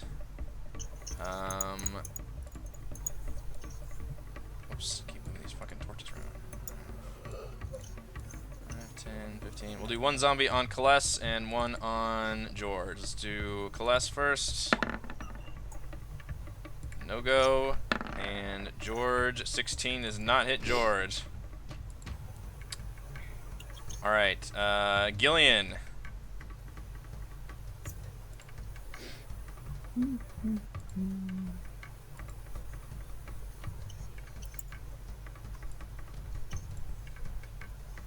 I will attack the zombie next to me with my rapier. Okay. Skelly man. Hell yeah. You are blessed, but you don't need it, because 23 will definitely hit. Yeah. And then I hit this again. You do, yeah. I did it right. You did it right. How would you like to kill that skeleton? I'm not going to be quite so, like, gruesome. Killing his sensibilities. I'm just going to actually just, like, hit him on the side of the head with, like, the flat part of my sword, and then he'll just fall down. The skeleton screams and explodes violently anyway. You hit his tenderest spot in his whole body. Ah, my old football wound. Ah. Why? As he oozes liquids that you didn't know skeletons had. George.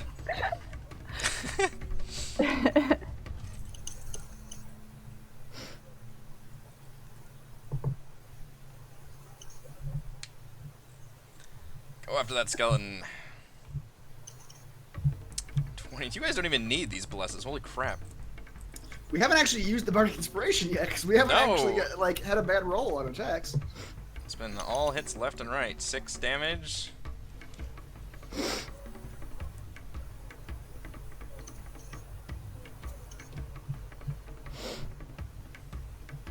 $17. Yep. So you do have the 2-weapon fighting, right? So you can include that. Okay. It's got the swinging swords. Yeah, he's all about the double swords. All right, that skeleton looks like it is almost destroyed. It is actually a very robust skeleton. As robust as skeletons can be. Do you guys want to take a break? Because I know we've been going for a while with that one. Yeah. We are. Yeah. I wanted to wait till the end of initiative order at least before we start another one. So let us take a break. I'm going to switch the music, and we'll come back in a bit to continue this fight.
Alright, I think we are coming back from our break. We are Coming back. still in the middle of a battle. And although you've taken out quite a few of the undead forces, and it is up to Theron, the big bad bear. Big bad bear.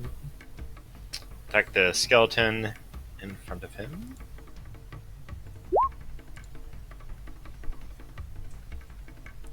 Ten is not going to hit a skeleton, Aw. however. 14 will. Alright. Wow, 14. Well, You 14 is still. you pulverize that skeleton. God, bears do a lot of damage.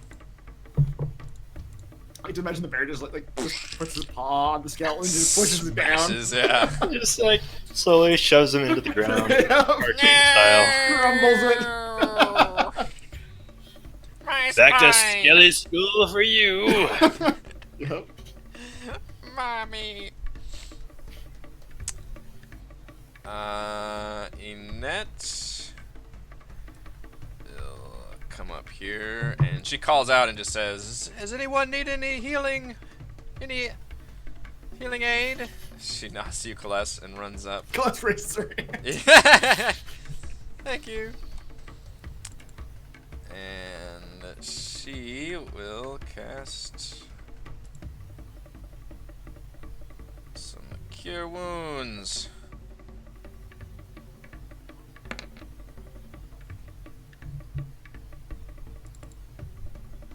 I don't know why it says 2 of 2. I think that was our last slot. You heal 5 hit points.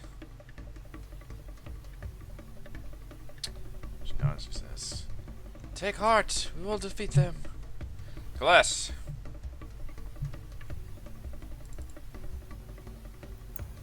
Okay. Go with this guy, zombie dude. Because now he's within 5 feet of an ally. Ah. You're like fighting like right around this like statue right in front of the temple, but does not provide any cover. 22 is certainly going to hit Ah. for 7 damage. Yeah. Then I'll use my offhand. 11 will hit a zombie. Oops, for a turn the sneak attack off for 2. 2 damage. Okay. Alright, and zombie takes a few stabs. Some decaying flesh flakes off of it. Mannix. Mannix will attempt to do the same thing again. Step into the darkened alleyway that he can't see in.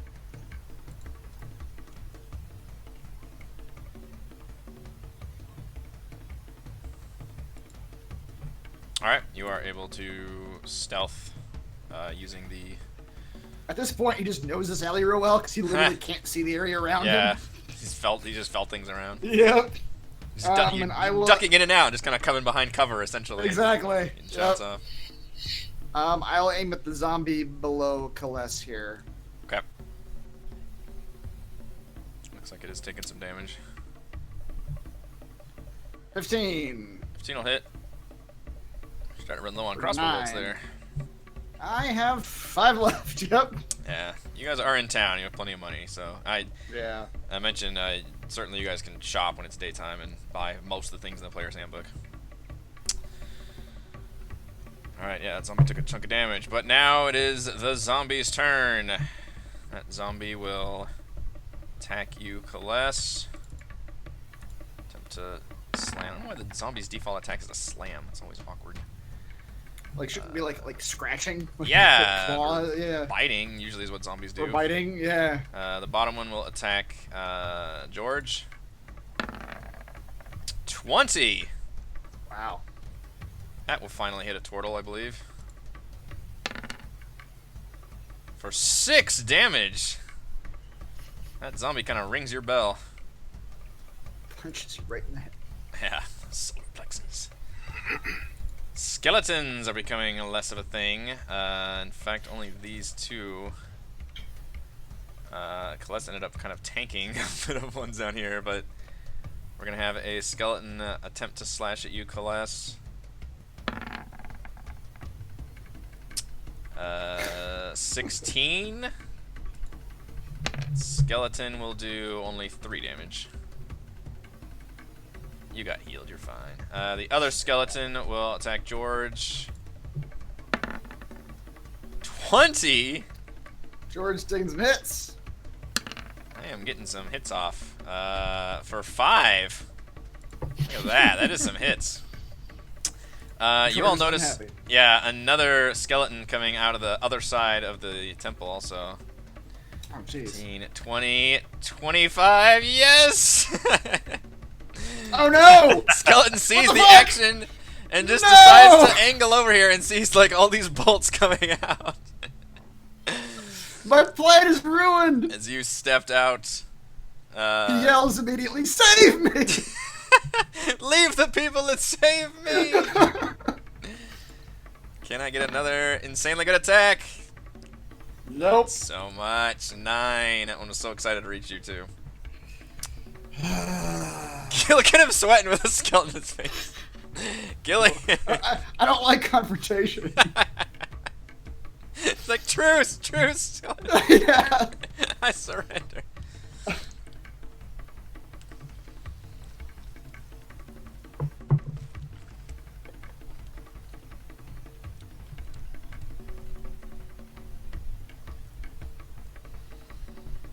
Gillian, what do you got for us? You are muted also. You muted. I'll just move down here and attack. Who's hit down here? Who looks weakest? Yeah, the zombie that's right in the middle of all of you now has taken some serious damage. I believe Manic shot it, and Kaless has stabbed it a few times. Okay. You are under the effects of a bless spell, so wait, never mind. 8 is actually gonna hit his freaking zombie. Okay.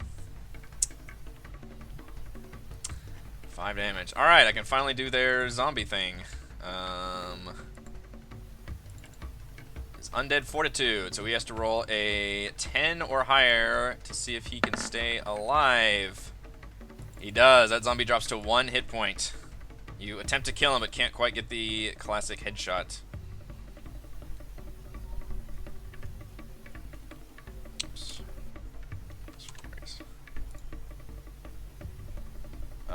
George. Nobody has still had to use a bless or inspiration though. You guys are all hitting everything. I think Theron used 1 inspiration one time. Yeah, that was just for funsies. Yep. Yeah, that skeleton is very, very wounded. Who's doing the most damage? Am I doing anything? I haven't been keeping track, but that bear has been doing some serious work. On your side or their side? Our side. I assume the bear has put out an insane amount of damage. Every multi-attack, he's doing like 10 or 11 damage with each hit. And he can attack twice. Okay. 1 hit. 12 will not hit a skeleton, however. But you are blessed, so you could use your bless to roll Oh, yeah. a extra d4.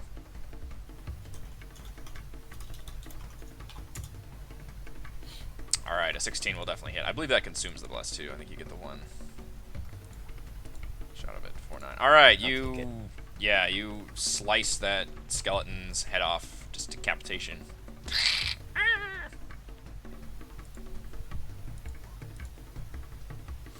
Second wind. No, it stays on for a minute while the caster is concentrating. It's an ongoing effect? Yep, Nope. Bonus action. it's concentration. Oh, sorry, I was talking about bless. Yeah. Son of a bitch.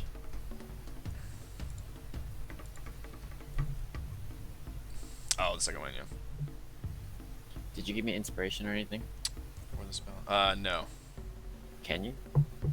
No. Do something inspiring. I farted in that guy's face. Yeah, that was... That was so I, inspiring. that was so I, dumb. I protected this woman from certain death. I mean, imagine if she had taken. Yeah, it would have been bad. You hid behind her. Yeah, you did kind of do that. I had to like coerce you into doing it also. Okay, Yeah, you're right. Bless I actually does am- stay on the person. I am a new adventurer. There's a learning curve here. Yep. You have Guys, it's my Okay. first day. You tell me to protect. You tell me to protect the civilians and innocents. I will do that the next time. Oh, we're supposed to protect them. It's like a newborn babe. I'm not supposed to attack them. You told me that, and I stopped my attack. Good lord, you're a sociopath. I have to tell you not to like kill people. I learned my lesson. You guys have to be very careful what you tell George to do. He's like Drax. Everything is literal. 3 HP. Yay. Get those HP. Hey, he did his healing and got 2 HP off of that. Theron. Which, by the way, Theron, it is your turn. Yes. The bear I is love my turn. surrounded by just bodies at this point. Uh, Bloody field of battle. and the bear fit right here. Yes. Sort Crunching of over shove the up bodies. against the side. Yeah. He'll swipe at that zombie. Okay. That zombie has resisted death before. 9 does hit a zombie. Wow, I didn't think anything was lower than the 10. Zombies are pretty Zombies? bad, as we discovered in that one Right. session. Yeah. Just worse than no AC apparently. Yeah. 7. Worse than like half. Like a commoner. Like a commoner shot. literally has like 10 of everything. Yeah. Alright, so he has to roll a 12 or higher to stay alive, and it does! God That damn. zombie. Undead Fortitude. I bet they can't roll it again. A 7. The bear is shaken by seeing the zombie Yes. rise again. You just fucking like bite a huge chunk out of this zombie, and its like eyes flick open. It's like, I'm still here. The bear is just. I rolled a perturbed. 4 and then a 2. Yep. Alright. Done. And you hit with the 4. That was funny. Yeah. All right. Annette is out of spell, so she will. She's like, I've got this. It will not withstand the holy light. I will do my Oh, heal. yeah. Yes. Wow, that That was was good. solid. All right. Can the zombie resist with its really bad dex roll? Wow! Damn. This zombie! She hasn't got it This out once with that one. zombie! Just the mini boss of zombies. She's like, oh no! It just withstands it so badly. Apparently dodging out of the way of these sacred flames. Kaless! You You've should make seen- that guy leave, and then come back stronger. You, yeah, if it's a video game system. Alright, cunning action to disengage. I can do that. Yep. And then Call that the Kethra rule. 30. Ah, Oh, look Come at to save that! me. Look at that! She's peeling for you. Yay! 2 reasons. 1, sneak attack, and 2, I mean, advantage on sneak I attack. mean, yeah, this is it. Yeah, So, we should. The two of us should be able to carve out a skeleton, one skeleton. Oh, now he's big man all of a sudden. Now he's like, yeah, we can do this. We got this. we can do this. I'm, Go and have super- another person. I'm full of confidence. damn it! Oh wait, I'm blessed and I have bardic inspiration. Correct, you Yeah. do. So let's do the blessed first. Okay, the bless is a D4. I don't remember. Is your Right, bardic you inspiration a want- D6? I think. I think so, yeah. Alright, how about a 14? 14 will hit. So the bless was. Oh, I could have just re-rolled it again because I had advantage and that was just a single roll. Oh, that's Oh, true. alright. We all forgot that. Yep. You had all kinds of advantages on that one. Alright, Damn. and then I'll just go ahead and use my off. I can't use my offhand because I already used my bonus action. Oh yeah. Never mind. Okay, Mannix. That skeleton has taken some serious damage in its backside. I will pull out my machete, which is just a reflavored short sword. And No, you own that machete, son. with advantage, I will strike at the skeleton. Whoa! Wow! Pew, Look at pew, that! pew, pew, pew. 2 crits in 1 fight, Mister. I'm the worst one at combat. God damn! 11, 16. 16 damage. All right, Mannix. You know what? You were One so machete swipe. inspired from Celeste running up and attacking this skeleton. That's You're like, right. you got the touch. Do, do, do, do. And you just fucking Optimus Prime all the Decepticons on that skeleton. He did it. Prime turned the tide. That skeleton is destroyed. All right. I'll slink back into. I'll give Celeste a thumbs up as I slink back into the shadows. Back into the shadows. I have to hide now. That was pretty good. Yeah. All right, a few of the hordes still remain, though not many. We'll have a skeleton attack the bear, although it needs to roll a wisdom saving throw. This is a skeleton also, which it fails, and there's nobody else in range, so it just doesn't get to attack you. It does nothing. And Stares longingly. I'm probably realizing now I'm not supposed to have both Sanctuary and Bless up, but that was a DM error, so we're going to ignore that for now. Oh, yeah. Yeah, whoops. Alright, a zombie will attack, who's there? Gillian?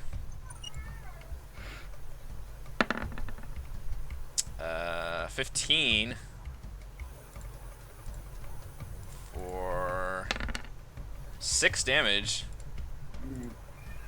Spreading that damage out. And that is the zombie that has withstood all the attacks, by the way. That thing is doing work right Christ. there. Yeah. That The other one zombie will attack George. For a crit! Oh, boy. George is Last- gonna love this for 10 damage. How you doing, George? Maybe I can't see me. Chris is concerned for you. Good thing I used second wind. That's true. You did use second wind. Second wind is keeping him up. He has very, very little life left. He's in the danger zone. Blinking red. Go ahead, share everyone's HP. Go ahead. I could.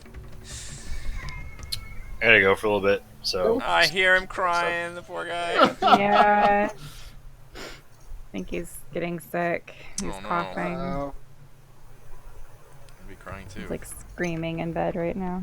Oh, jeez. Gillian, it is your turn.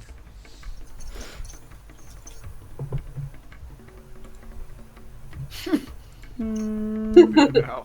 2 HP. Should we do a, let's see, what is that opening? Do another thunder wave. The turtle can take it.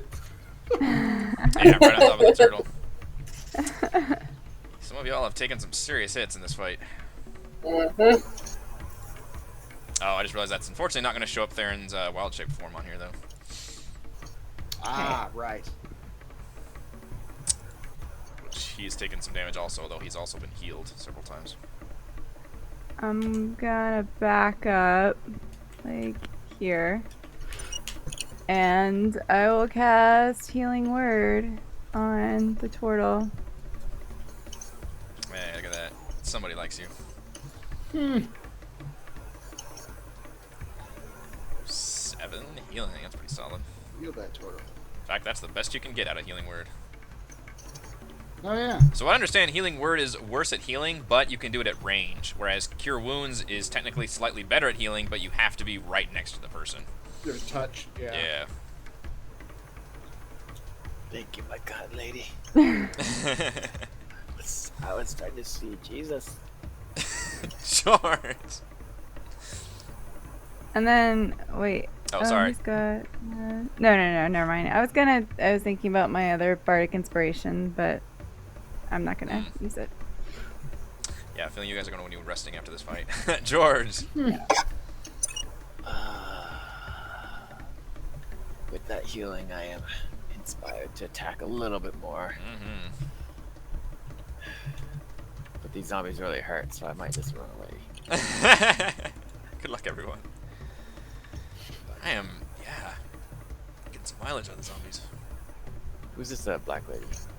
That is Inette, who I guess you actually joined in the middle of this fight, didn't you? She ended up wanting to join your cause. She was the acolyte that you rescued from the Ziggurat torture chamber session where you're fighting the zombies in that pit. You rescued her, brought her back to the temple, and then earlier in this session, she said that she got a vision from Savras about red-robed wizards working out of a floating rock in the jungle, and she wanted to accompany you all. And then literally as you were leaving the temple, you were just going to leave her there, the alarm sounded with this attack, and so she ended up joining with you guys. Okay. To catch you up. This might kill me, but stand here. Attack the one between me and Annette. Super resilient zombie. Now, is there a way to do advantage, or I just click twice? Go ahead and click twice. The way that Chris does it is there is an option that you can make it like a toggle or whatever else. But for the most part, if I have an advantage on my end, I'm just going to end up clicking it twice to make it easier.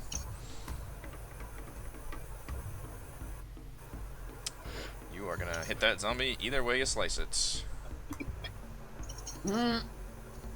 7 damage. So he needs to roll a 12 or higher on his Constitution.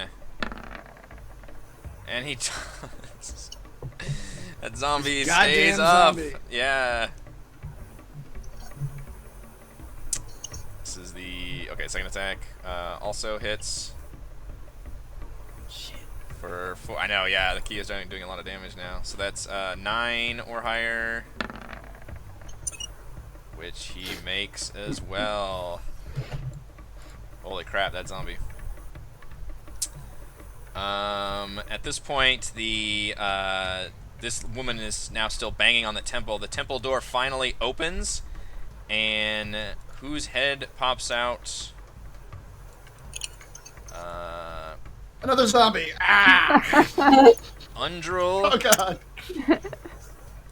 Undrul is there at the doorway. What the hell is she doing here? Yeah, and you see past her, and you see a lot of like people like huddled in corners and wounded, and you see that she looks like she had been in there tending to them, and she opens the door like in a hurry and ushers this person inside. And the same instant she kind of looks out, and in one emotion she's freaked out by all the undead, and another she sees all of you, and she's like, "Oh, you're here! Thank goodness! It's all I could do to try to protect the ones who made it to the temple first, and trying to treat their wounds." Welcome to the party, pal. Yeah, she's like, oh. And she will blast a, where is it? Sacred Flame at the nearest zombie, which unfortunately for her is not the one that's been resisting. Or unfortunately for you all. Let's see, dex save. 10, that one fails. That one takes 14 damage, so roasts that zombie pretty well. And she'll be like, she'll call out and she'll be like, watch all the bodies as well. I have a bad feeling about this. And she actually like ducks back inside the temple to help the woman that just ran in there. Oh, great. The bot. Oh, yeah. Theron. Zombies. That's the thing. So, what you know in the D&D universe is that undead are created through necromancy. So they're arcane based. So you're not quite sure what she was talking about. Oh, okay. It's not zombieism isn't like spread through bites and scratches. As far as you know, but Okay. she just mentioned something that sounded like you should watch the bodies. Okay.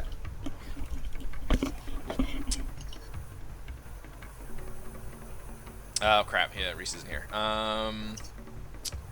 Bear Mall's undead. Yeah. Bear will definitely do a bite attack on the skeleton for for 6 damage. Let's just say he got Be frustrated with the ashamed of zombie and he you. works on the skeleton. Yeah. Okay. And then we'll claw the skeleton. So my roll 20 lags slightly. 14 will hit. So much, that's fun rolling more than one dice at a time. Alright, he destroys that skeleton in that turn. Enette will once again attempt to Sacred Flame. All she's gotta do is hit that one zombie at this point, right? She's that zombie keeps making the save, Yeah. the dex save. Well, yeah, yeah, exactly. She's gotta do some damage to him. Yeah, if she can do any damage to him, he goes down. And oops, that's her dex save. He's got such a bad dex modifier too. Finally! Alright, fails. Alright, that one finally Finally. goes down in the holy lights. She's like, "Arr! Cast you Boss is down." down. Yep. Kellis, there is one zombie left that you can see. Alright. I can get back over there in 30 feet. 10, 20, 25.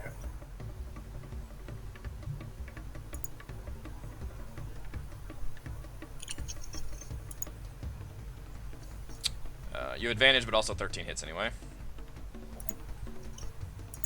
Just to see. That's true. I forget we should always do that because you could always crit. Crit. Yep. Yep. You can always crit. Yeah, chat always 12 reminds us. points. Okay, that would kill the zombie, so let's see if you can roll a 17 or higher on this con save. Nada. That zombie goes down.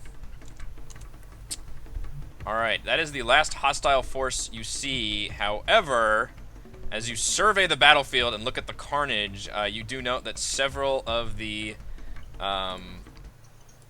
bodies, and there are like commoners everywhere that have been just destroyed by the undead horde coming in through here. What do you guys first do after this fight ends, I guess I should say? And we heard Undrill's warning about the bodies, right? Yeah. You all heard that warning. That's all she said was just like, what did she say? You might want to watch the bodies or something to that effect. And To- like just to this. Celeste, Good. that would be don't trust the bodies if we have to watch them. So she would try to take like one of the braziers with fire, like the torch with fire, and try to start burning the bodies. Okay. There you go. I was thinking just take my machete and cut their heads off. That works. That's a more elegant solution. One by one, just lighting them on fire. Okay. You go around with a torch and light the And I- bodies. Yeah, I will include the citizens as well too. Okay. There's no citizens around to watch this happen. Right? No, everybody has They fled. might take this personally. No, everybody has fled the scene. Anybody that's still Okay. alive, that's, yeah. Celeste, by the time you get to so the undead burn just fine, and you burn the people all look obviously very much like they were just freshly killed. A few in the back look like they were chewed on, like kind of half eaten. And by the time you get to let's say this one over here that looked like dead before you got there, that body starts to animate. My knife instantly goes through its head before it can even do anything. Okay, yeah, I'll My let you sword go. just goes, Yeah, you can basically just coup de grace it as an action, but and then I set its body on fire. that is very weird. Like, that does not happen in this universe. Like, even though undead are a thing in this universe, undead are just not created by other undead. That's not how this works, as far as you guys know. Like, undead are created because evil spellcasters raise them, or some kind of spell is involved. As far as you know, undead cannot make more undead. Mm-hmm. Once I see that, I would go and question Annette and ask her, what have they brought on this land? Annette says, I fear this is the death curse's effect. If the souls are gone, the bodies, they must be... And if the bodies are killed in such a fashion, perhaps they are warped and twisted, and somehow necromancy is just spurned on its own. This is... Wait. So, anything that dies could come back as undead? I don't know. This is some bullshit, guys! This is bad news. You can see why our quest is so important. Yeah. And at some point, you like we'll just say, and I'm not gonna do combat for this, but like a random zombie that was clearly a townsperson, like shambles up out of the corner, and kind of all of you can kind of get together and just like tackle it and take it out. So I'll hand wave that away, but like it is like basically being confirmed here that people that died, at least in this battle. If anybody that dies comes back as undead, how long does this city stand with just the goddamn old people? This is very, very bad. This is very bad. We don't have any defensive walls for something like this. We're used to having... I'm not even talking about defensive walls. I'm talking about old people dying inside your gates. I know. We don't have any kind of security for that. Certainly our divine guidance is where we would turn, but if there's nothing there, we have to end this. Yeah, that's bad. Yeah, and at some point Undra will come out and thank you all for showing up when you did. She says you all have great timing. She said that she had just kind of spent the day basically going to the different temples and trying to seek out any kind of divine guidance, and she happened to be here at this temple. This is a temple of Timora. When this attack happened, and she said, as far as she knew, a bunch of undead came just swarming in from the jungle. And sure enough, it looks like the ghoul and the zombies like all have that blue triangle tattoo on their forehead. Do they look like the other zombies where they look really old? Yeah. Okay. Yeah, those did, but obviously the towns one looked recent. ones. So so it did sound like these did legitimately like attack from the jungle for whatever reason. Okay. But they seemed to and Undra was just like, that's just what, and obviously you can tell her about the things raising. She's like, I was afraid of that. That's the research I was going to tell you about. Anyone that has fallen ill or dying is starting to turn, and it's just a whisper and a rumor right now, but this could be a pandemic instantly if this is the case, and this has to do something with this death curse, because I've spoken to the higher ups of every priest of every temple here, and no one is able to revive anyone that's fallen. That has never happened before. Yeah. That is bad news. All right, well, I'm going to tell both Annette and Undro then. I'm going to tell them, listen, tomorrow we've got a prior engagement with Dinosaur Ring. Look, I know this is a big deal, but... It's a big deal, but we already signed up. We're already locked in. It's too late. But what you two need to be doing with your day is spreading word around the city. If you got fucking old people, if you got sick, you keep an eye on them. So you go to temples, I don't know if they have hospitals in this city. I mean, the temples would be... Yeah.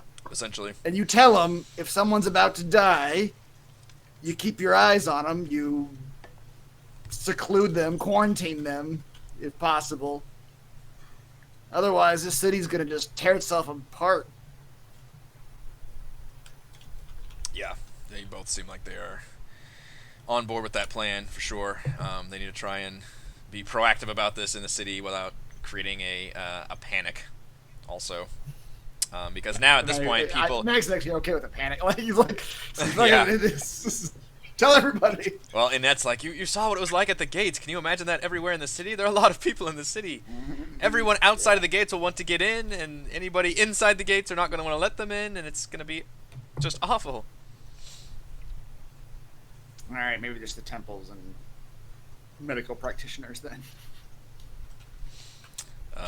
She thanks you. guards. She thanks Undril thanks Kaless for going around and actually burning the bodies. She's like, it's not something I would advocate certainly to do. All these people deserve burial rights, but we have to protect the others, and I'm afraid that I don't know how this all works, but if they are indeed coming back as undead, then we have to be absolutely proactive in destroying the bodies, because I fear the soul is gone.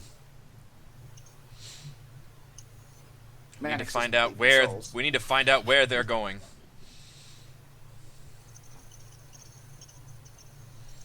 Hmm. Okay.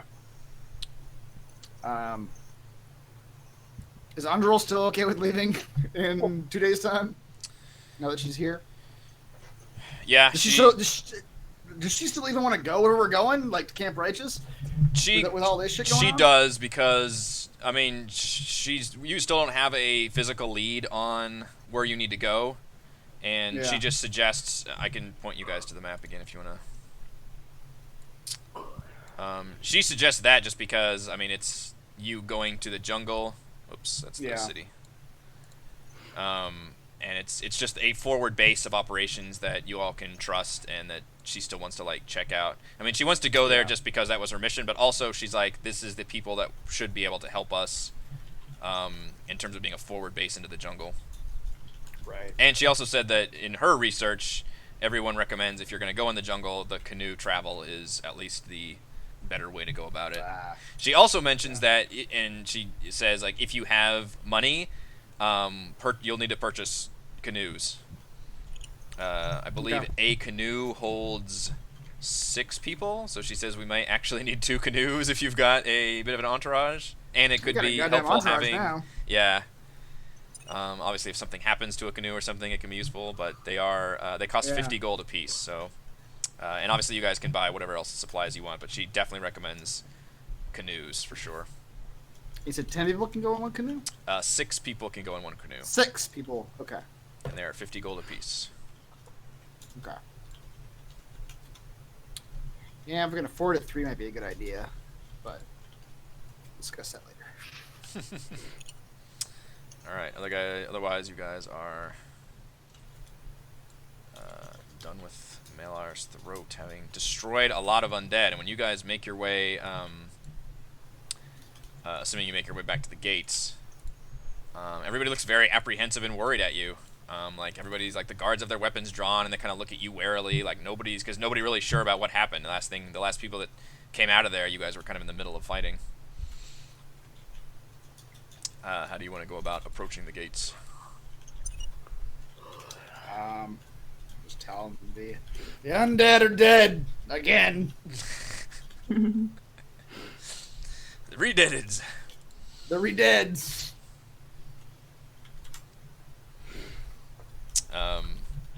Just got to react to that. Yeah, the guards kind of nod like warily, and they're all kind of like trying to crane their nets and look behind you, but you all kind of basically walk with like the cool like action, like just saunter, like you've got blood all over Yeah. yourselves, and just clearly look like you've been in the middle of a giant battle. Darren's probably still a bear, just A bear bloodied. covered in gore. Yeah, just covered in gore. Yeah. Actually, he probably would have changed back just. Well, so that's true. Yeah, because the Old bear's Town- kind of got a reputation. the bear has a reputation in town. Yeah. That's true. Yeah. The bear is Although a now whole the bear has other another character. reputation for defending the people Yeah. of. Yeah. It's a multi. The bear's getting a bit of a name. It's a complex urban legend now. Yeah. All right. You approach the gates, and the guards are like, what happened out there? You all look like you've seen some shit. Exactly what it sounded like. Undead attacking people. They're not usually so aggressive in such large numbers. I mean, you have to travel quite a way out of the densest parts of the jungle where they're usually located. Very, very odd, but not unheard of. That's why we have our alarm system. But I guess we ought to thank you all. Yep. And keep your During eyes this open. conversation, people are like screaming and shouting, and somebody's like, "What about my Billy?" And everybody's kind of like yelling like names, and I'll direct them to the temple. Okay. If they're like, whoever's left alive is probably at the temple. Okay. The guards do open the gates, and a lot of people do stream outward, and more people actually just stand. Yeah, go ahead. I'll pull the guards aside too and say, like, listen, don't spread this amongst the people, but you see someone go down, you keep your eyes on them.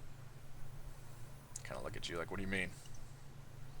Said the dead ain't staying dead no more. I kind of nod at that and warily. Like, and one of them's like, I've heard rumors about this. Some kind of terrible curse. Just keep your eyes open. You see a dead body, it ain't liable to stay dead for long. I nod. Annette turns to you all and says, God, Reese. Reese is creepy. What? Oh, I didn't see I just see Reese's image.